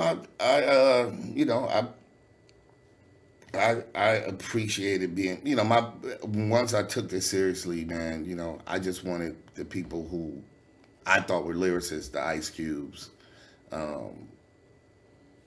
the Rakim, you know, the Big Daddy Kane. I wanted them to say I was a lyricist. And so that's what I strived towards. And it was nice to get to have the Tupac to say I was dope, you know, literally every big pun to say, like, Brad, you are dope. Like, you a lyricist. Like, to have those people give me, you know, like Kid Capri is a big brother of mine, and even before my first album came out, he'd be like, "You're from the Bronx, son." And I'm like, "I'm not. I'm from LA, bro. Trust me." Yeah. Not from over here. You know what? Give us a couple of more names of people like that. Literally, Biggie, everybody, Big L, like every MC that I ever wanted to tell me I was their peer, you know, told me that. Like I said, Pac. You said Biggie. Pac, Nas, KRS-One. KRS-One was recently on an interview, and they asked him who influenced him, and literally he named Tretch, somebody else, Naughty by Nature, so Tretch and them, somebody else and me. Really? Like, that's a blessing to be, you know. Wow. Like, he's my favorite rapper because it's edutainment. He's always educated, and he was doing history. Yeah. And so, yeah, man, it's a blessing to have the greats. They say to be great, you got to study the greats. So I've studied the greats about the lyricism of it, and you know, and like I said, I would correct people's albums. I would hear rhymes, and I'd be like, "Oh, he should have said this." Right. You know, like it would have been that much more graphic or that doper. And then when I had that opportunity, I paid attention to detail. I always pay attention to detail, but my first album, I had enough time to really pay attention to detail, and I wanted to write, you know, my journey. You know, a conflicted teenage kid who wants to do the right thing, but doing the wrong thing is kind of fun. It's kind of what Solo Nights is about. Then, let alone the socio-political, the racial aspects, you know, of what that entails being a black kid in LA, even going to high school here. You know what I'm saying? So telling that story. Yeah. And so, you know, I tried my best to do that. I think we did a great job. So I was never worried. Of course, you know, I would love to sell, you know, NWA numbers or whatever, but that never defined me, and it still doesn't today. No, it doesn't. Because that ain't necessarily what record sales don't determine who's good or bad. That just means you got marketed better. You know, and that's not to take anything away from NWA. It's just giving myself the credit I deserve. I mean, my mom never, your mother and my mother's, they never made the cover of Time magazine. That don't mean they not the best fucking mom ever. Right. You understand what I'm saying? I don't need, no disrespect, but I don't need no white people's validation to tell me who I am. And so a lot of people, because the radio didn't play me, you don't own the radio, nigga. So that's some white people that give an agenda. That don't mean my shit ain't banging. And a lot of people have become fans based on not their own opinion, it's what they hear. Right. When they get exposed to a lot of it, I call it the McDonald's syndrome. Kids run around, I want McDonald's, I want McDonald's. McDonald's don't necessarily make the best burger. We pretty much all can agree it don't make the best burger. But they do a lot of commercials. They got a toy, they got a ball pit. So everybody knows they spend so and so much in advertisement. And, you know, well, I ain't got to work hard. McDonald's is there. You can drive through the thing, get it, and whatever. So that's how music has become, where it's just drive-through music. You're not getting the best burger. You're just getting the most convenient shit that they keep showing you all the time. I'm the best burger. You know what? I'm glad you brought that up, brother. We're going to go ahead and press pause right there. We're going to come back and pick up right where you left off, and maybe we'll go get a burger. Yeah. So, okay, everybody. Once again, call somebody, text somebody, slap shit out of somebody, let them know that Ras Kass is in the motherfucking building. We'll be back in about 10 minutes. Make sure you go get something to drink, because I might start drinking. So, see you in 10 minutes. Lakers 2020, #1, baby. That's right.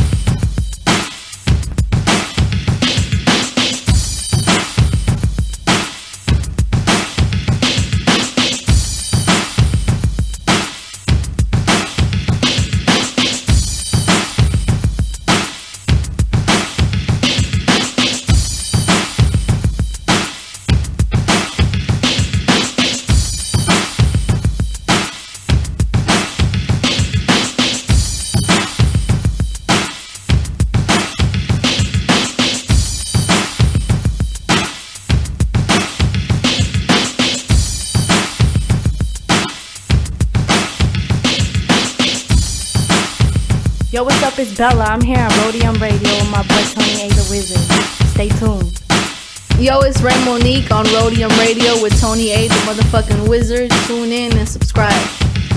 What's going down, everybody? This is Big Rich G here at Roadium Radio with Tony A. You guys got to check this out, man. Don't miss out. Tune in. It's your boy Producer A here at Roadium Radio. It's your boy Tony A.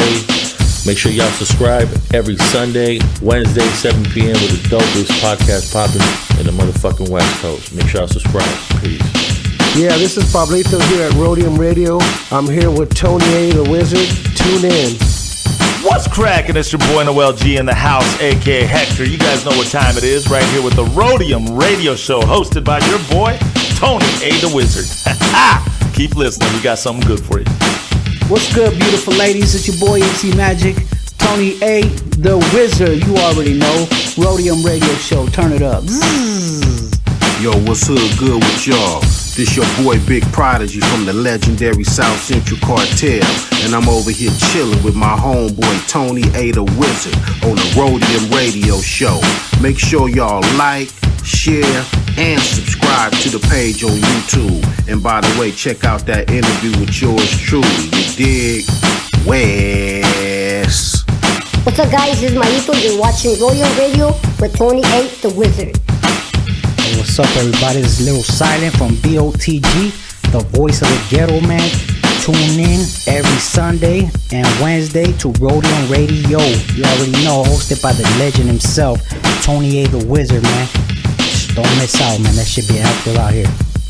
What's up, everyone? This is Antonio Palayo. I'm here at Roadium Radio with Tony A, the wizard. Make sure to subscribe. Yo, what's up, everybody? LA Baseball Head here, also known as LAFC Soccer Head, chilling on Roadium Radio with my homeboy, Tony A, the wizard. What it do? DJ Joe Cooley. You chilling with me, DJ Tony A, the wizard, and Roadium Radio. You heard me? What up, everyone? This is Lolita. Tune into Roadium Radio, hosted by Tony A, the wizard. What up?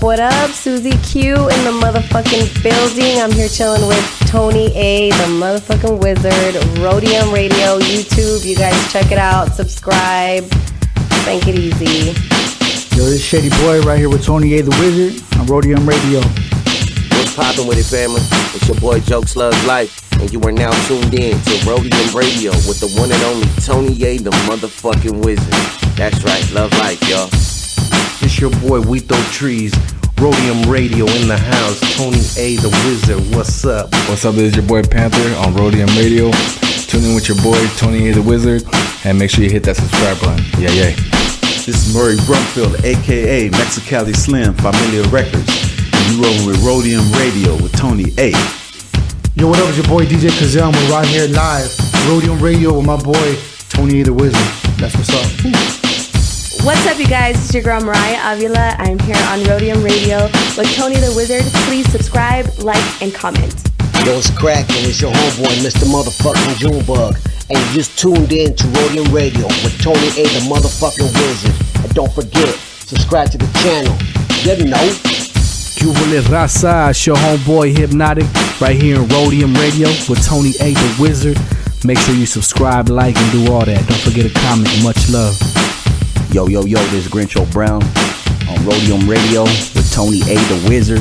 Keeping this shit popping, all West Coast, all love. Shout out to my Raza, we getting it. Hey, look, this is Chunks, the San Diego All-Star. You're now tuned in to Roadium Radio right here with Tony A, the wizard. Tap in. Oh, man, we right here live on the Roadium Radio with the homie Tony A, Royalty, Low Profile Records. Oh, man. What's up, it's your girl Carolyn Rodriguez here at Roadium Radio. Make sure you tune in every Wednesday and Sunday to Tony A, the wizard.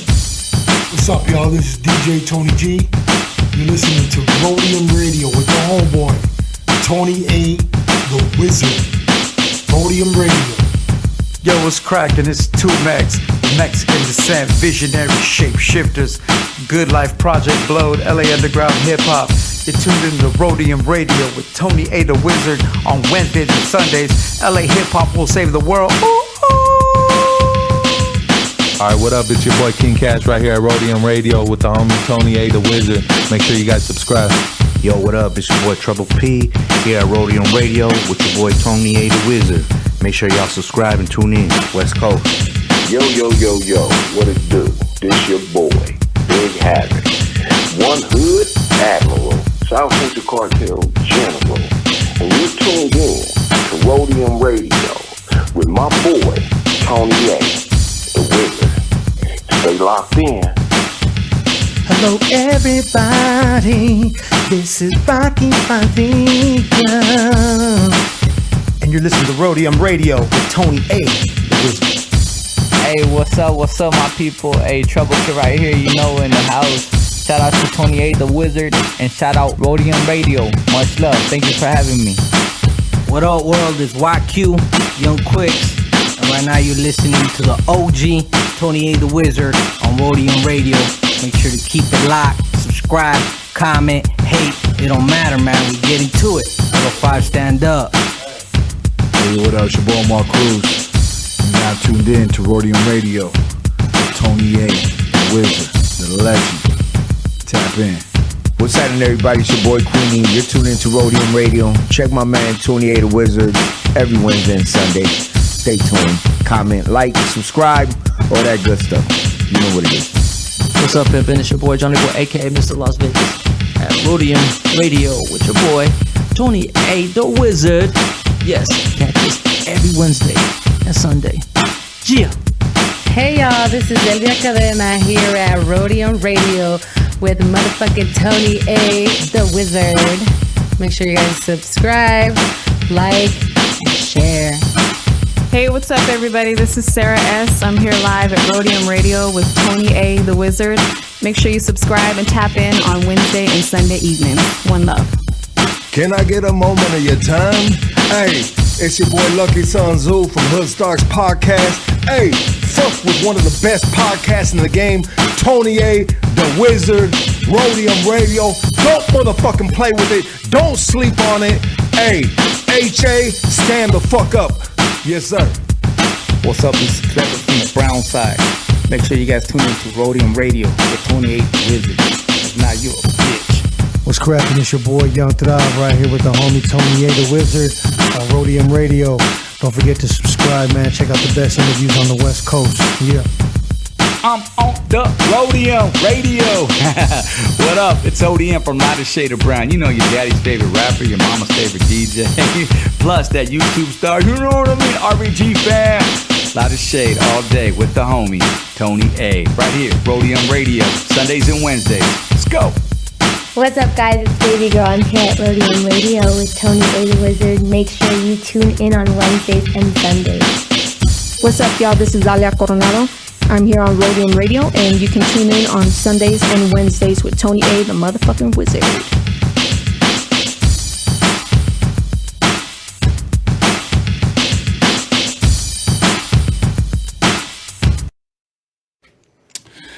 Welcome back, everybody, to Roadium Radio, episode 101, with a podcast lecture called Your Fat Ass with a Fat Ass Dick. And if you ain't got a fat ass dick, then you got to go buy one at johnmotherfuckingelkins.com. Anyways, Ras Kass, we're back. We are back. Let's talk about the second album. Mm-hmm. When did that release? 98. Okay, 98. For those that may not know, because I like the artist to share his history. What was the name of it? And who were the producers, the features? Rassassination was the name of the second album. Okay. So I come up with that, I don't know, probably 97. Probably from hanging around, just being around like Dre. Okay. So what you start realizing is Snoop always had a Snoop Dogg song. It's always like Who You Are song. Right. So I was just like, okay, Assassination. That album, I didn't have my entire life to write it. So I had a little bit more fun with it because it was a lot more in the moment. Right.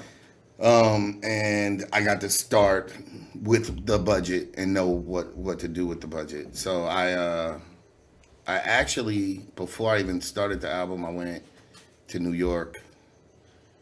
Well, I was brought out to New York by Jay-Z, by Rockefeller, and then I stayed with them the summer, because Jay-Z was actually a label mate too. So Reasonable Doubt was Priority Records too. So I, had met my label mate. He ended up leaving and going to Def Jam, and then they brought me out, and then I came back and really started working on the album. And I was fortunate enough to be working with Dre during that time period too. So yeah, man, that record's got a little bit of everybody that I wanted to work with. Twister's on that album.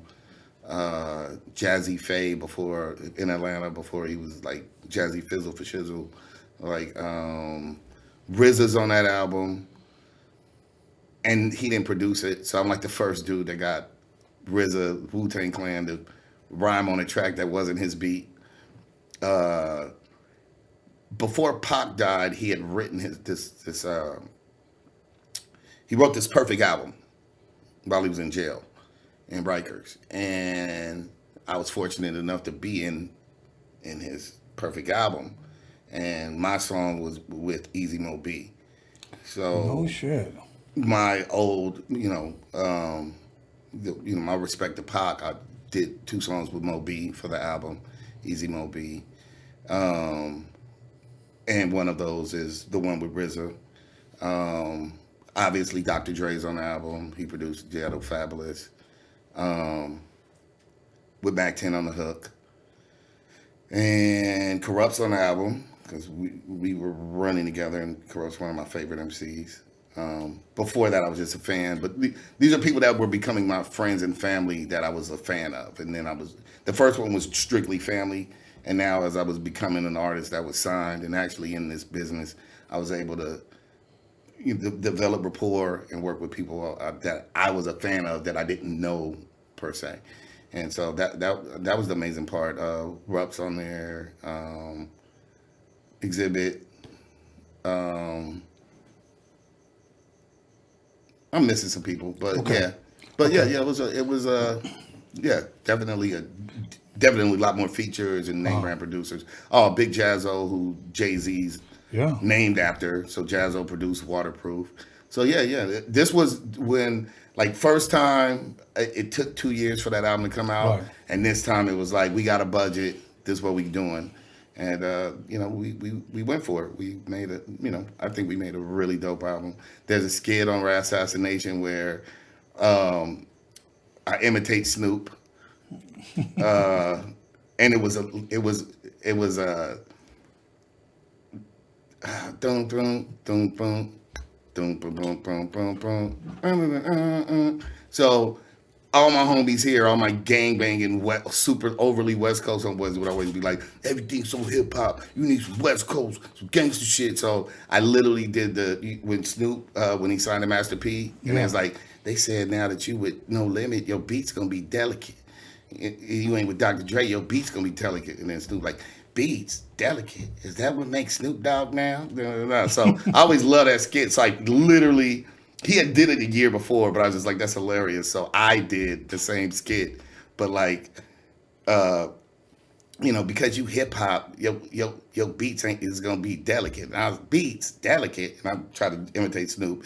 Kurt was the person asking me the question. Our homeboy that we went to high school with at Banning, Wilmington. So just it was more of a fun approach. The first one I had my whole life to write. This one I had just my experiences, and we went for it, man. We made I think a really dope album. That's dope. I have no regrets. That's dope. What was the response when it came out? That record, so I got buzzer luck. So this is some crazy shit. We at the Queen Mary, Dr. Dre, like we got it. Like it's kind of crazy. Like everybody shows up from the West to support, and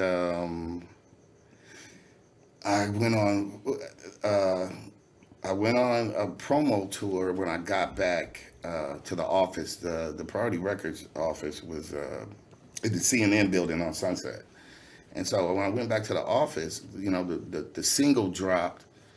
And the video's out. MTV came to the video shoot, like everything. Like I'm like, oh shit! Everybody like, dude, this is probably it. This is where you go next.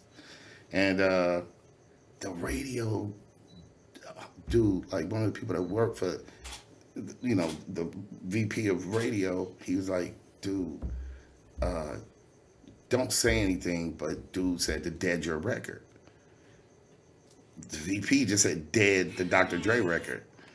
And so that was kind of weird. Like, and I was like, I got along super famously with this dude. Like, I never had nothing, you know, no ill will anytime he asked me to do something. So I totally didn't know where it came from. But again, politics. So the crazy shit was I couldn't really tell what I knew, but dude sabotaged my single nationally, the Dr. Dre record. Wow. And you know, I would try to talk to him, you know, like obviously I went in like, hey, you know, trying to play the game and like schmooze the dude, but I had never done anything against him, so I didn't even know where it was from. But he had dogs in the race. He had other artists. And probably what it was, you know, people see it as it's not enough space for you know, if he wins, then my guy doesn't get attention. And so he sabotaged me. I would go on to spit on him at the Source Awards and some other shit. No shit. Yeah. To his face? Yeah, spit on. Yeah, I spit in my hand and I put it on him. That's dope. Yeah, you know, he a bitch ass nigga, but you know, end of the day, it didn't change what happened to my journey. So you know, we gave it another 110%, and again, my company failed me. You know, yeah, and so that's what happened. But we always make superior good music. Everything I'm gonna put 110% into everything I create because it is me. It's a reflection of me.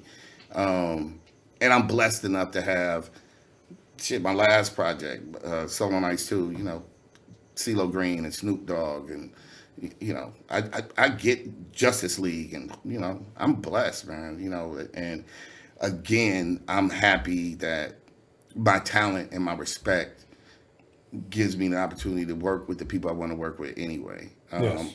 What I'm always hoping is that the fans will open their ears up, you know, and take a listen instead of constantly listen to the thing that they keep saying, look at this, look, because they're flashing this thing, trappy guy, look at it, turn into this. So, you know, I can't force them to do that, but I can make quality material, and that's my job. So yeah, I'm blessed, man, because again, I was a kid that couldn't play no fucking instrument.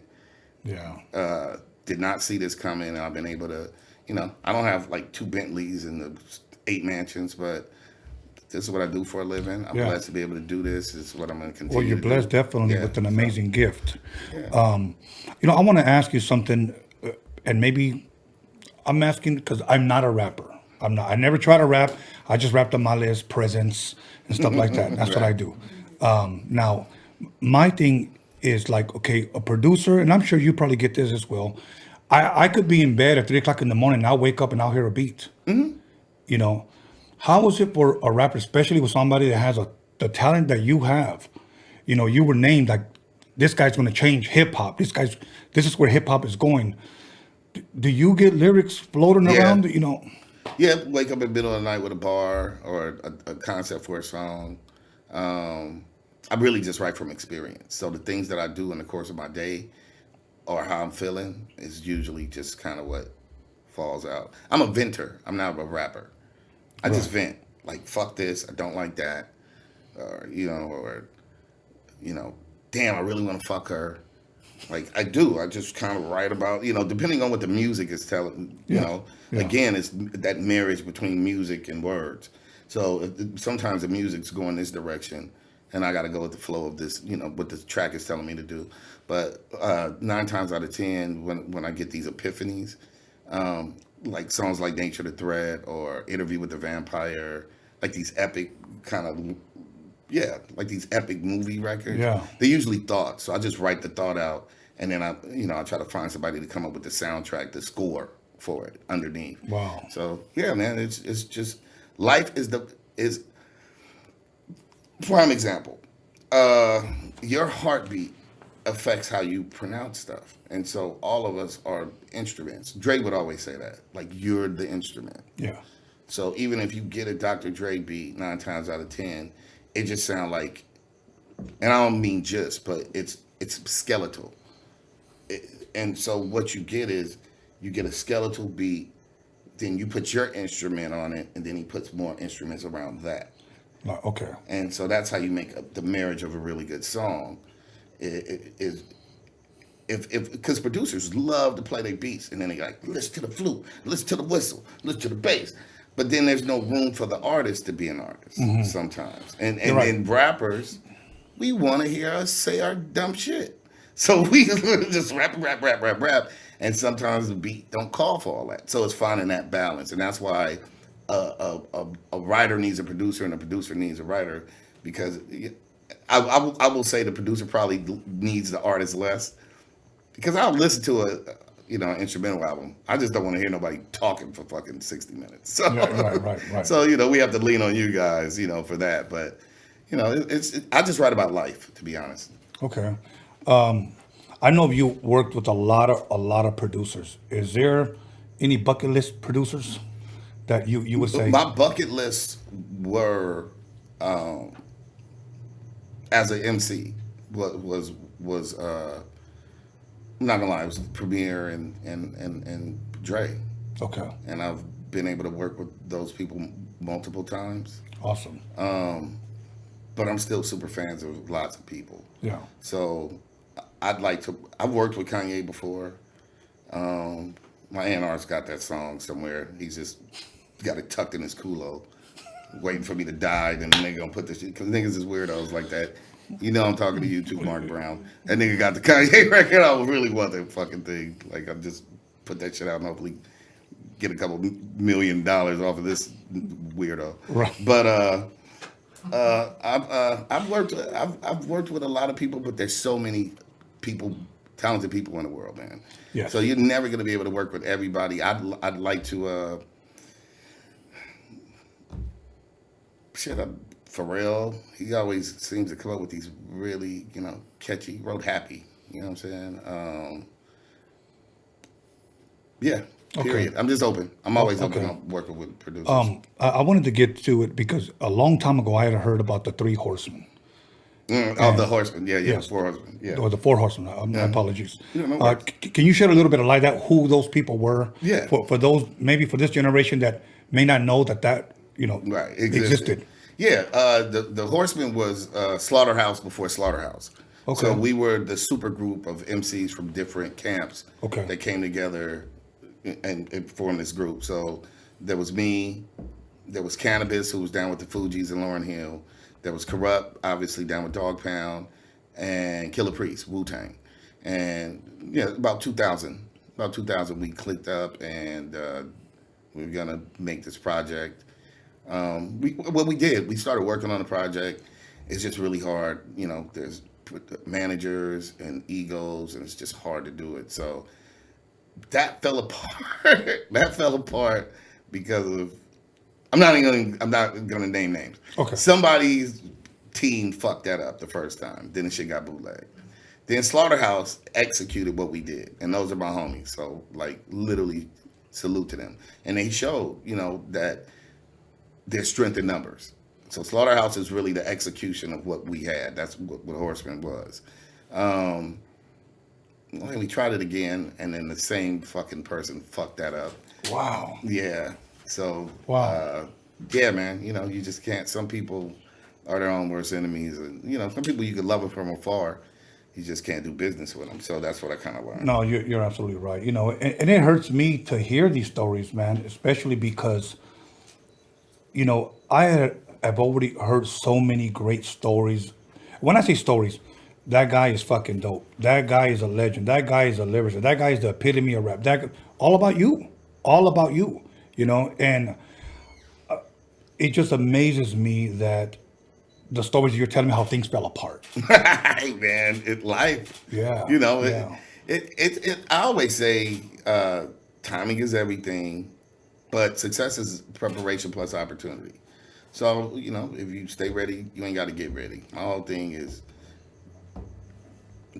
again, I'm blessed to have the job I have. Yes. And, it ain't over until the casket drop. So all those, false starts to get to that next level. And for me, I want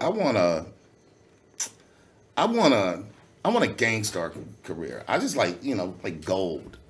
I would never want to be the guy that sells the, triple platinum and all that. It's way too much pressure. And then again, once you go to a certain degree of success, those aren't really fans. Those are just people that are on the bandwagon, pop. And then when you gotta like watch everything you say and your shit's so watered down that you not you no more, what's the point of doing what you do? You know what I'm saying? Like, I don't want to have to, Walmart won't, I got to deal with Walmart and now I can't say fuck that. I want to say fuck that. Yeah. And so at what point is success if you not even you? I watch a lot of people like really lose themselves and they don't even enjoy what they do no more, So for me, I'm okay with it. Like, I don't need 2 Bentleys. You can't drive them both at the same time. Yeah. I want one. Right. I want a yacht. I want all the shit all these rich whack niggas got. Don't get me fucked up. I totally want it. But I'm not bending over. I don't suck cock. Some of these cats done really suck the cock to get on. The Jaguar Wright girl is blowing people up right now about shit people did just to get on. I'm not with the shenanigans. So Okay. I'm gonna keep fighting this way. Okay. I'm glad you brought that up because many times a lot of people, or maybe they do know, a lot of people don't know, some people do know, a lot of dudes sucked cock or gave up. Literally. Yes. Literally. Licked somebody's cornhole in somebody's office, and got on. Yeah. Period. And, I'm not selling my soul or kissing nobody's ass. Bro. Exactly. So you just got to make your own noise, create your own future, use the gift that you've been given to make a living off of it. But I've heard stories in the late 90s how dudes got on by sucking some dude's cock. The secretary walks in, those stories came out here. Yeah. This dude, gave up the asshole. And this shit does really go on. So I will just I always say, like, think about casting couch for a chick. Right? Now, what happens when the dude don't want the chick? So these dudes be casting couching. I know. Yeah. I'm not eating weenies. None of that. Yeah. Like, bro. And you can kind of see it sometimes. Like, friends change. There's people.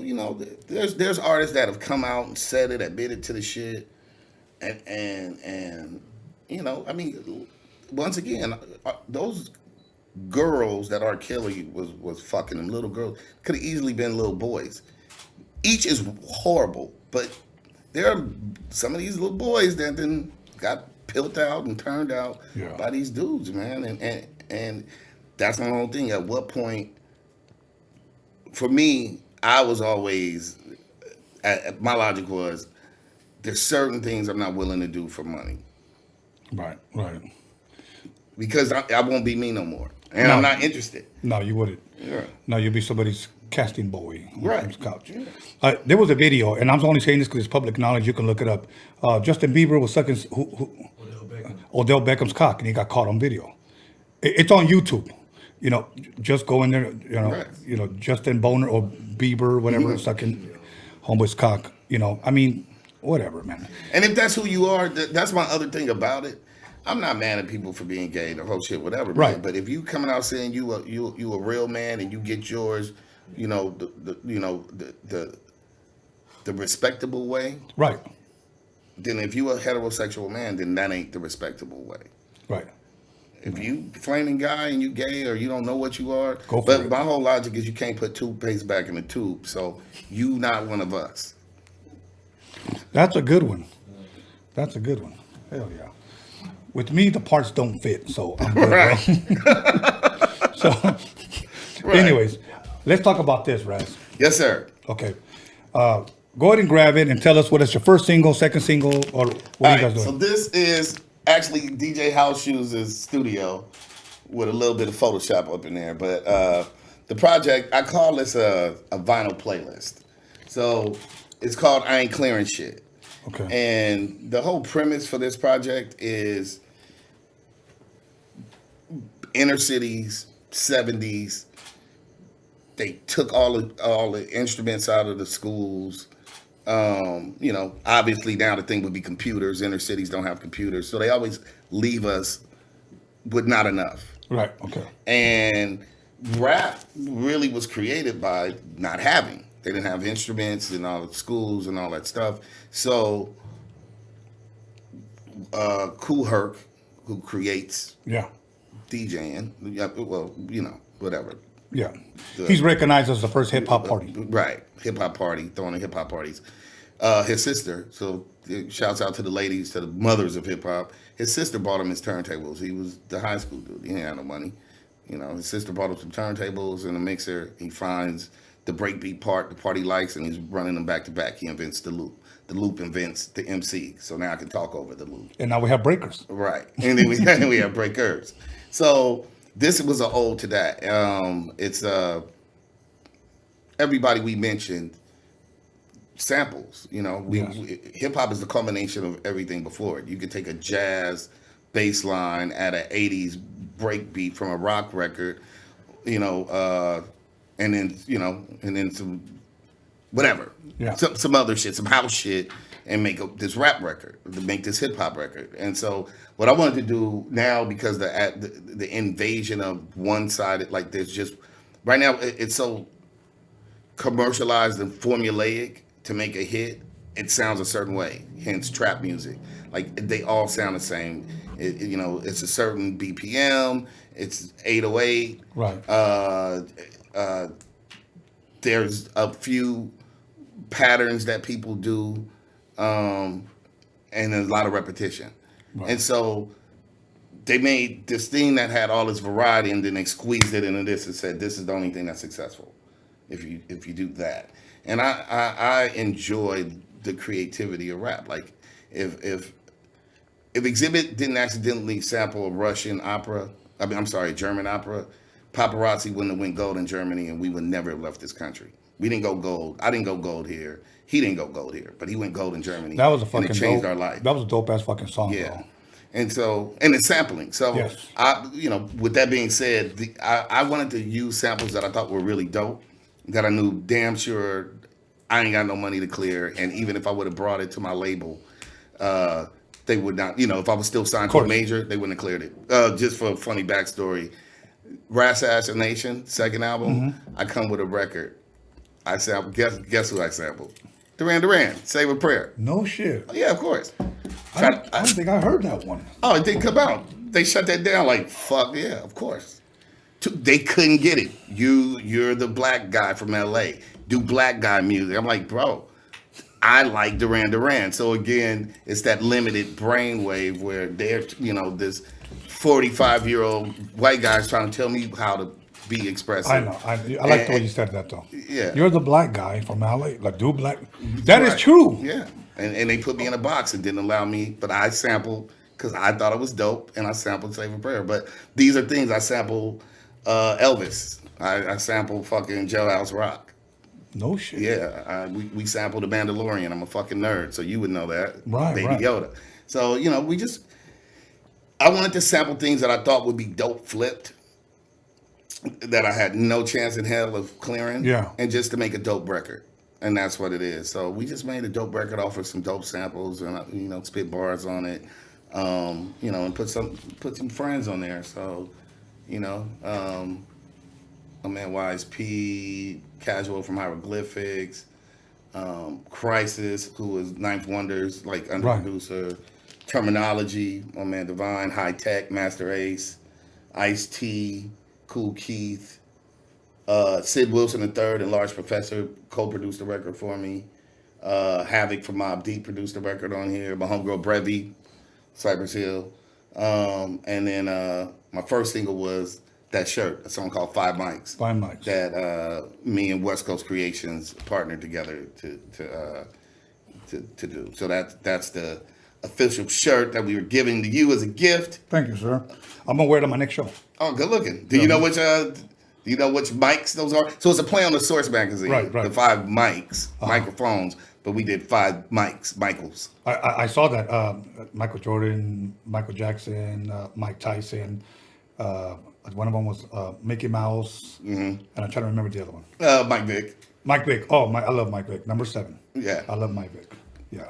My son knows I like Mike Vick. And as a matter of fact, he still has my jersey. So, and I'm a Cowboys fan, but I love me some Mike Vick. Mike Vick was an incredible athlete. Yes, sir. So, other than that, hey, share a little bit about this. Oh, okay. Is that your first drum machine back there? No, in the back of the book. No, that's oh yeah, technically. Right. I stole this. This is the real desk I wrote my first album on. No shit. So I stole this desk drunk somehow after I graduated 9th grade, Carnegie, and that summer somehow I took one. Hey. I don't remember how. I'm not gonna lie to you. I remember seeing them in the back, and I was like, I'm gonna get one of them motherfuckers. And so I took it, and I've still had it my whole life. It was like it was my desk. I don't know how I got it. Anyway, but again, we were talking about being blessed to be in this business, and my first album was technically it would have came out in 1994. Okay. It eventually came out in 96, so I felt like it was my 25th anniversary anyway. Yeah. And so this last year I put out Solo Nice 2, and Curtis from Patchworks, our friend, we do this thing called Line for Line, where I break down lyrics. I go to Atlanta and I film about 10 to 12 of them. I sit in behind $1 million SSL board, and we go over 16 bars of any particular song that I've ever done in life. And so we partnered together, me and Kurt, and did lyrics for the new album. So it's a lyric book with art that's inspired by the lyrics. So that's dope. So what we do is you get to see my process. Like, this is what I really wrote. Wow. So you see you see the lyrics, and then you see like mistakes, and you see where I changed it, and the lyrics I didn't even use, and then and then we show the actual and then there's art inspired. So those are actual lyrics right there. Yeah. Okay. Yeah. Now let me touch on something real quick, because one thing that we don't have today is cassettes and CDs. Remember back in the day, cassettes we used to run, and many times it had the lyrics on it. That's pretty much that. Okay. Yeah. So where can people pick those up? Like the shirts, the dope shirt, the book, the record. Is there a specific? Yeah. The easiest way. The books are sold out. So we actually sold out. But thanks to everybody that supported this. Big Boy, he bought like 4 of them. I love you for that, Big Boy. Are you going to be releasing those? We might have, supply and demand. I just don't want to get a whole bunch and then be sitting on them. Right. But yeah, man, I'd love to. And then this will be out October, November 3rd. The vinyl comes out. You can go to just follow me on the gram at RAS_KASS for those t-shirts for the 5 mics. Johnny, what Big Cartel. Right, that long as hell. Okay. So just follow West Coast Creations on Instagram. Yeah. And you can get it. West Coast Creations Big Cartel. Big Cartel. Okay, I'm gonna say it again. West Coast Creations Big Cartel, or you can also follow them on West Coast Creations on Instagram. So if you didn't hear it, rewind this. But so now the book, you said you may do it again. If you do it, let me know and I'll promote them here. Thank you. I'll lead them to your link or whatnot. Appreciate you. Yeah, most definitely. Thank you, Big Dog. And that comes out November. Yes. Okay. And would that be? I know you said it's a hard copy as far as a vinyl. Is it going to be available on platforms at all? I used Elvis. They're never going to let me put that on iTunes. And then I'm shitting on Elvis because I used the Chuck D shit. Oh, Elvis never meant shit to me. Yeah, it's not going to go over well. So is that going to be a limited edition? Yeah, we got a limited edition. These we did these in CDs that are kind of the same thing, kind of clear in the back. Okay. And then with the artwork in the front. Okay, so get at you on Instagram. Your Instagram's popping up. People have seen it. We'll tag you and everything. So when people see this, they'll go straight to your page. So so you guys get at hand for that vinyl to be out in November. So now, other than that, there's so much history with you. There's so much to talk about that I kind of skipped around a little bit because of time.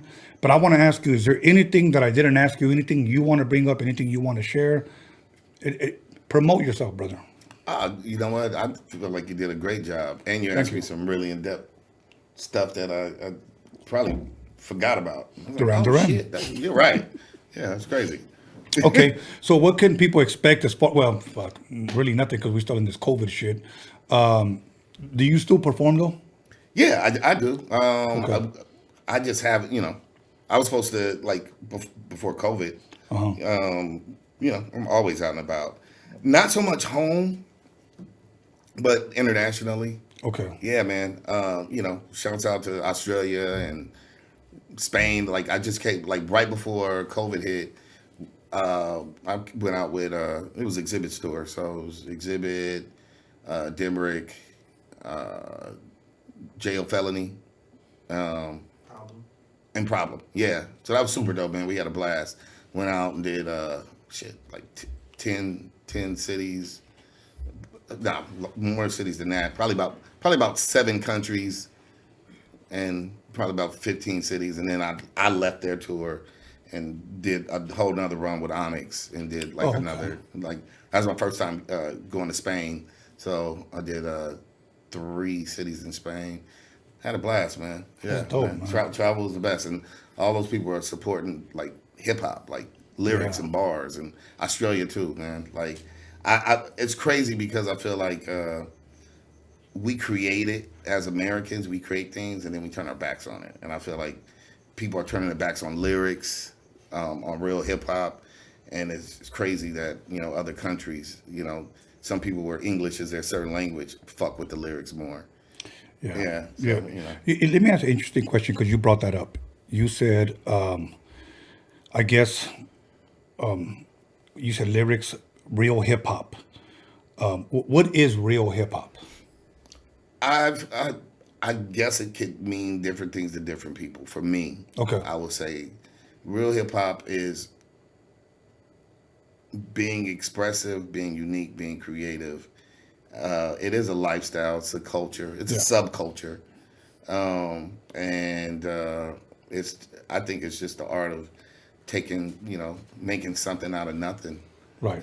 That vibrates on a frequency that we all could feel it. So, the graffiti artists, some people just cook hip hop. We got judges and police officers that's hip hop heads. I think you just recognize it when you see it. Right.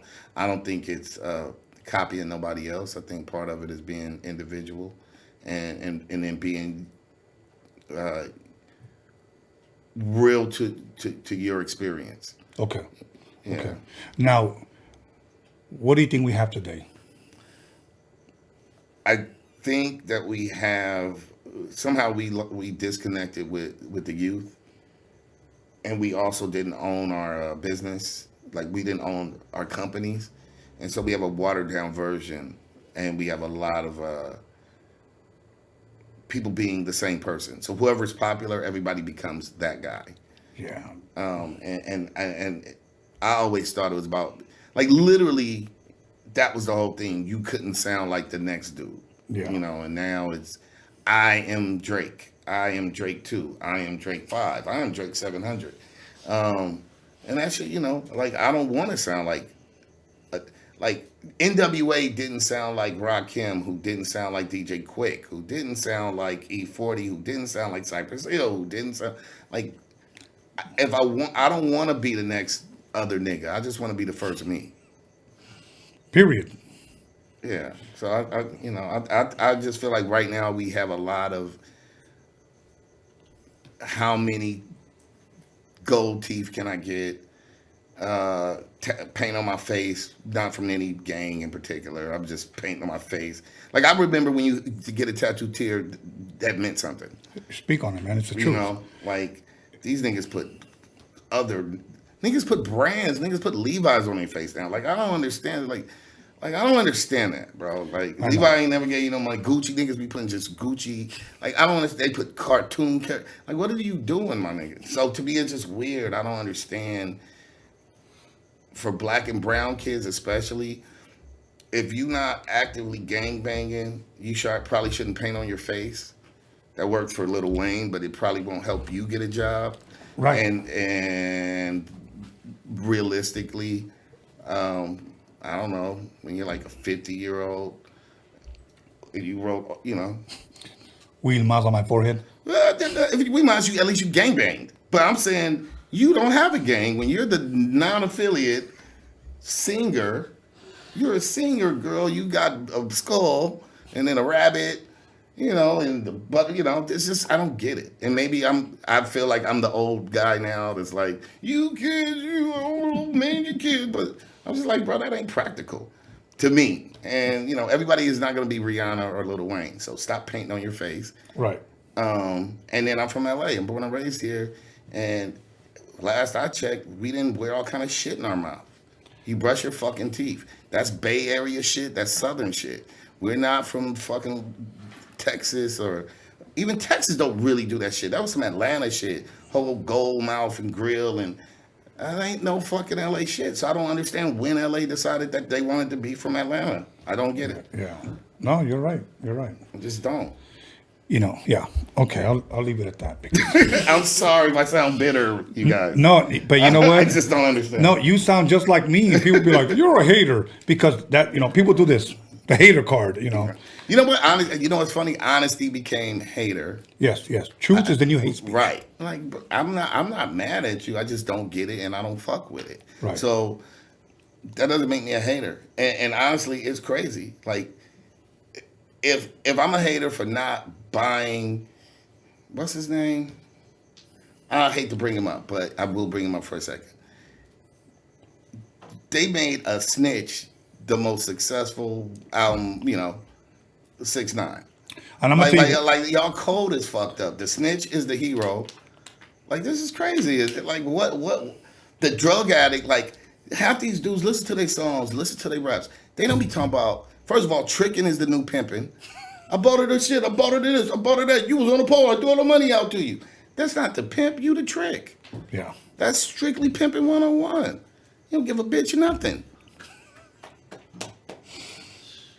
Half these niggas talk about all the money they give to a bitch and won't. I ain't never heard none of them say, my sister graduated high school, bought her a Bentley. Bought my mama a house. No, nigga, you talking about a bitch you just met, nigga, that you know she ain't shit, and you did that. You a sucker. Where I'm from, you a sucker, bro. So that's sucker shit, and I don't reward sucker shit. And I don't have to because all everybody says is cool and it's hot. As my grandma said, if everybody else jump off the cliff, that don't mean I gotta jump off. Yeah. So I think that shit corny. I don't fuck with it, and I'm gonna speak on it. And here's what somebody's gonna do. You're a hater. That's right. You know what? Throw your fucking hater card on You can hate me more. Yeah. Truth is the new hate speech. Hate me more for being honest. Yeah. Niggas telling and shit. These niggas literally be telling on themselves. Like, and then going live and then apologizing, and the fans, we got you. It's okay. It's awesome. You're amazing. Yeah. And I'm gonna tell you what this one guy told me. I don't agree with this, so I got to make that clear. I don't agree with this, so don't take me out of context if you ever, you know, cut this piece up. This motherfucker told me snitching's in. He goes, snitching's in, homie. I ain't trying to spend the rest of my life in jail. I'm trying to go home with my family. Snitching's in. And I was like, I thought you knew the job was dangerous when you took it. Yeah. So you supposed to ride that out. Yeah. Hey, but that's the easy way out to date. You know, so there are no repercussions. I think the rules of the street, the code of the street is pretty simple. Mind your own. Yes. Mind your business. Don't be, whatever. They're just certain. They're not even gang codes. It's just kind of man shit. Like, leave people the fuck alone. Do what you gotta do. Get your money. Whatever. Mind your business. Shit. Mind your fucking business. So I can't understand it. I can't abide by it. I don't know what anybody's drug of choice is. But one thing I don't get is niggas that, like, I don't make a whole bunch of, like, these niggas make songs about how much they love, like, every kind of drug. Percocet, Molly, Percocet, cocaine, crack, meth, weed, smoke it, all of it. I'm like, bro, y'all niggas, this is addict music. I like dope dealer music. Yeah, period. You understand what I'm saying? I like dope dealer music. Yeah, me too. I'm a total fan. Give me some Young Jeezy. Tell me how much you cooked the crack. I'm like, okay, great. Is that a good thing? Probably not. But it's better than being, I'm high, I don't know what to do. I'm so high. These niggas be singing, they be sad, they be emo, they angry, but they turn. Because the niggas coked out, but then they drank, then they did the sherm, then they did this. Niggas did 7 different drugs all in one song. And that's why these little niggas is emo and stressed out. They don't know where they at. They heart going up, down, down, sideways, sideways, downer, downer, downer, upper, upper, upper. Like, bro, stop doing so many fucking drugs. Then you won't have to snitch. You won't be emotional. And then stop giving all your money to the dope man and that stripper up the street. Yeah. It's my logic. I love it, bro. I love it, man. You know, I'm having a good ass time right now, bro. Thank you. Me too. So I'm having a good ass time. I can just let you speak. I don't need to ask shit. So, but I like strip clubs. I love dope dealing music. Right. I do. I mean, probably my favorite gangster song ever, Summer Vacation by Ice Cube. Oh, wow. Nice. That's my shit right there. Of course, I love the NWA shit. Don't get me wrong. But Summer Vacation is my shit. I used to bump that motherfucker in my Cadillac. Head on over to, what was it, Rumors or Angels out there in Long Beach, the strip club.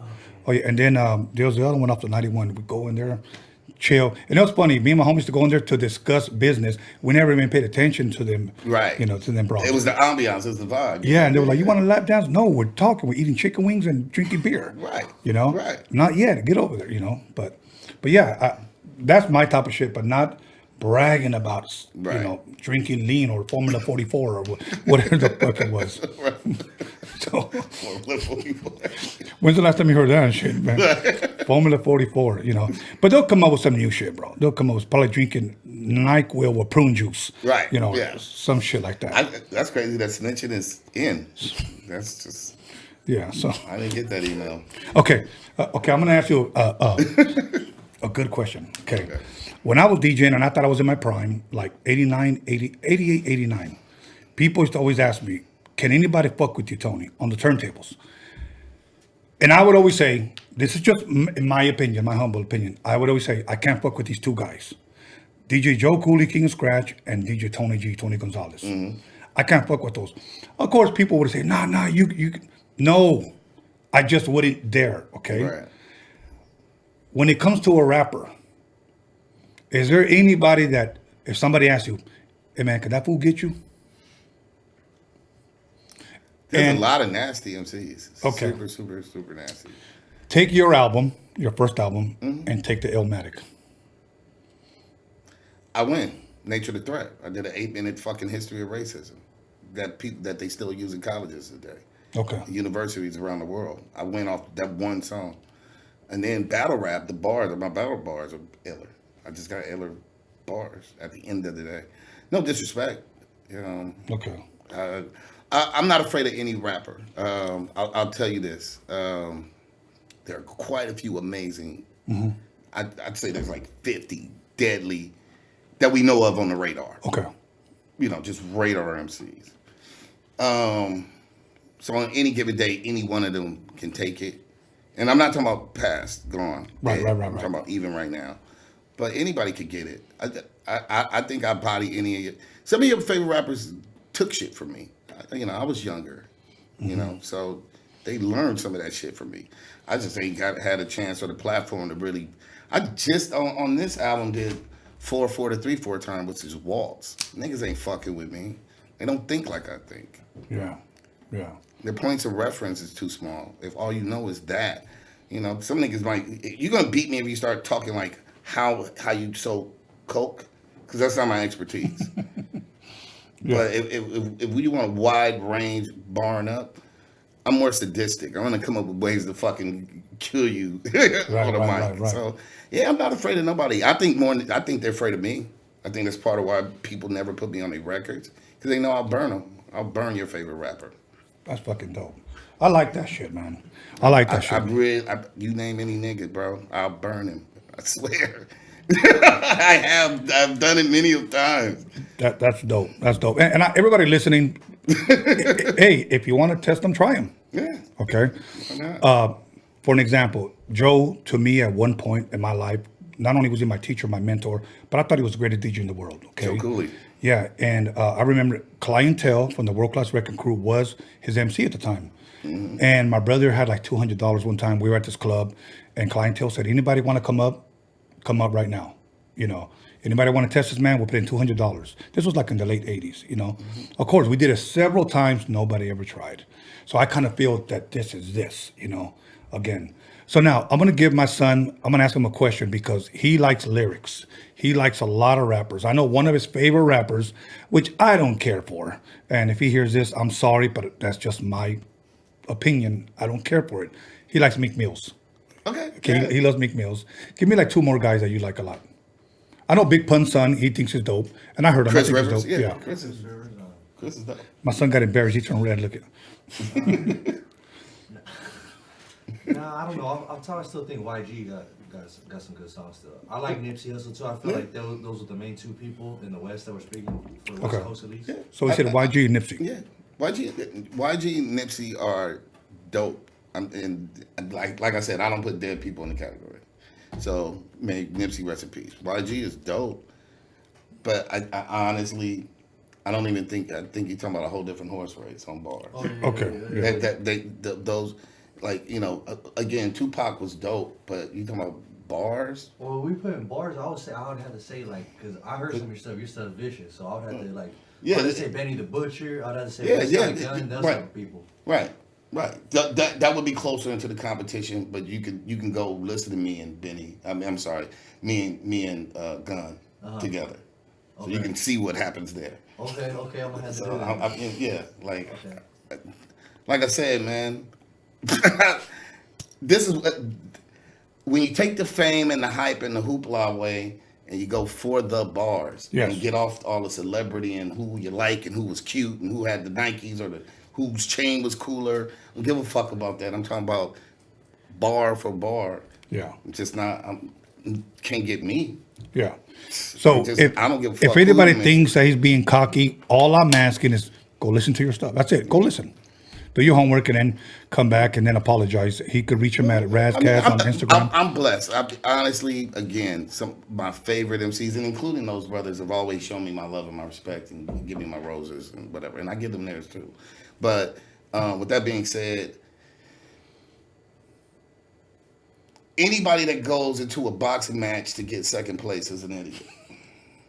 I didn't come here to be, ain't no nigga, and I feel I am arguably, other artists have said I am arguably the best. And so I'm still striving every day. Once again, line for line, bar for bar, Meek is dope. I ain't taking nothing from nobody. They just, niggas put me on a song with them. You know what? To get that point across, this is what you guys out there should demand. Everybody you think is cool, once every 4 years, take all the bullshit away. It's for the Olympics. You get everybody together, no iPhone, no side nigga, no hangout, no nothing. You put all this money goes to a charity to help the communities, whatever. And you get your 10 MCs, top 20, whatever. Whoever makes the beat. You guys vote the topic. You can view us. No niggas can't have no outside information. You got 16 bars and 60 minutes to lay your verse. And let's see who the best every year, every 4 years. That's MC Olympics. Drake gonna have to wait to find a nigga to write it. He ain't there. Kanye ain't gonna be able to do it. Now let's get to who got these bars. Yeah, I like that idea. Yeah, because I know these niggas is made up. Yes. I'm glad you're here, man. Oh, thank you. Sorry, I was just telling the truth, man. No, you know what? All the click shit and the chains and what's cool, I get it. Because that attention can easily shift. And the goal is for me to be the hottest, most important. But not niggas ain't really born like that. A lot of these people got writing teams and groups. I'm talking about volume for volume, venom for venom, bar for bar. They not writers, man. They don't get busy like that. About half of them don't get busy like that. That y'all think are cool, that are successful. And then there's another 50 that's starving that you get them in here, they'll burn the shit out of these niggas y'all think is cool. Because they just hungry trying to get in. Yeah. No, you're absolutely right. I think that's a great idea, man. I just, they do it with DJing. Right. Why can't they do it? It's all hip hop. Why can't they do it with rapping? They should do it every 4 years, make it Olympics, all charity. Nobody around. You go into your little booth, and the shit gonna pop up. The world vote. 3 topics. So you got to at least mention these 3 topics You got 16, you can do more, whatever you want. The beat come in by somebody amazing. Dr. Dre and DJ Premier gonna get together and make this beat, or whoever. And you can lay your shit. Walk away. We gonna put them all together and we gonna listen to them tomorrow. Y'all vote. Yo, that's dope. That's dope. I should. Not to be off topic. Didn't you guys have a show, the Wake Up Show?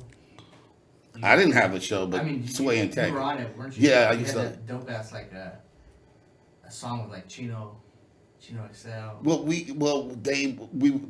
they were super Was it like nice. an intro? Yeah, they asked us to be on the intro, so I was on with Nas and Lauryn Hill. Yeah, and he gave me great placement. I was like the second MC on that shit. It was crazy.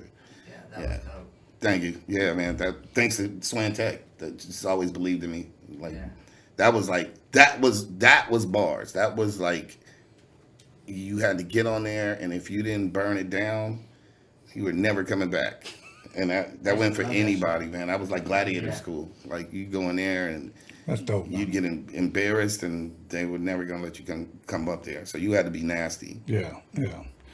Well, brother, at this time we're running out of time. It's been fun. Anything else you want to share, promote, or if not, give you a shout out. So it's I just want to thank West Coast Creations, for the shirts. Salvi Mommy's here. She's got some shirts that she's gonna be showing y'all. That's awesome at some point in the near future.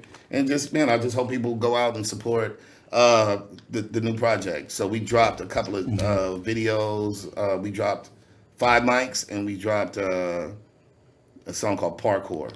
Is that available now to view? Yeah, they're on YouTube, Okay. and they're on, I post them on my page too on my social media. So check out the videos. We still got more videos coming. What do we have coming? Culture Vulture, the High Tech record, and Facts, the record with me and Terminology. So just giving content. So support the content, please. Okay. Salvi Mommy, did you bring anything you want me to share at this time? Okay, no. But you do have something coming, and when you do, please bring it and we'll promote it here, okay? Okay. So, other than that, brother, anything else you want me to share? Other than the shirt, the book, the record? Shout out to C1 man for the design. Oh, shout out to C1. Shout out to C1. Carlos, my boy, Carlos Luke. I've known him since he was 11 years old. Wow, Yeah, really? He's a Roadium baby. Wow, didn't know that. So, other than that, you want to give any shout outs, brother? Just thanks to everybody, man. And thank you, actually, first of all. Thank you for brother. having me. My heart be area, brother. So thank you for that, man. Thank you for coming through. Thank you for just sharing, man. And thank you. Thank you, Banning High. I'll get it. So Pilots for life. Yeah, exactly. So, anyways, everybody, once again, we'll be back Wednesday. Freaky Tales on Friday. I know we had to cancel, and the reason why we canceled because a lot of people were saying, "What's going on? Why can you cancel Freaky Tales?" Because John motherfucking Elkins was feeling ill, and guess what? his health comes first. So Freaky Tales can wait. So other than that, let me give a shout out to John motherfucking Elkins for making this happen, and let me give a shout out to my boy DG Daniel Media Clips. You can follow him on Instagram. My boy Alex Cervantes Enterprise. My son B Scanless. You can reach him on Instagram. Johnny West Coast Creations. Salvi Mommy on Instagram, correct? Ras Kass, thank you very much, brother. Thank you. I truly appreciate you coming and sharing what you did. Salute, thank you. Yes, sir. I see you got the Modelo popping. Yes, I'm gonna have me some more and some tequila shots. Yes, sir. Yeah, so we're good, man. So you know what? Whatever you have coming out, even after this, let me know and I'll continue to promote it. Thank you, big dog. Yes, Appreciate most definitely. So, okay, everybody, we'll see you guys Wednesday. We're gonna have a double feature, and wait till you find out tomorrow who it is. So, we're out of here. Johnny Boy, take us away. Lakers champions 2020. Biatch.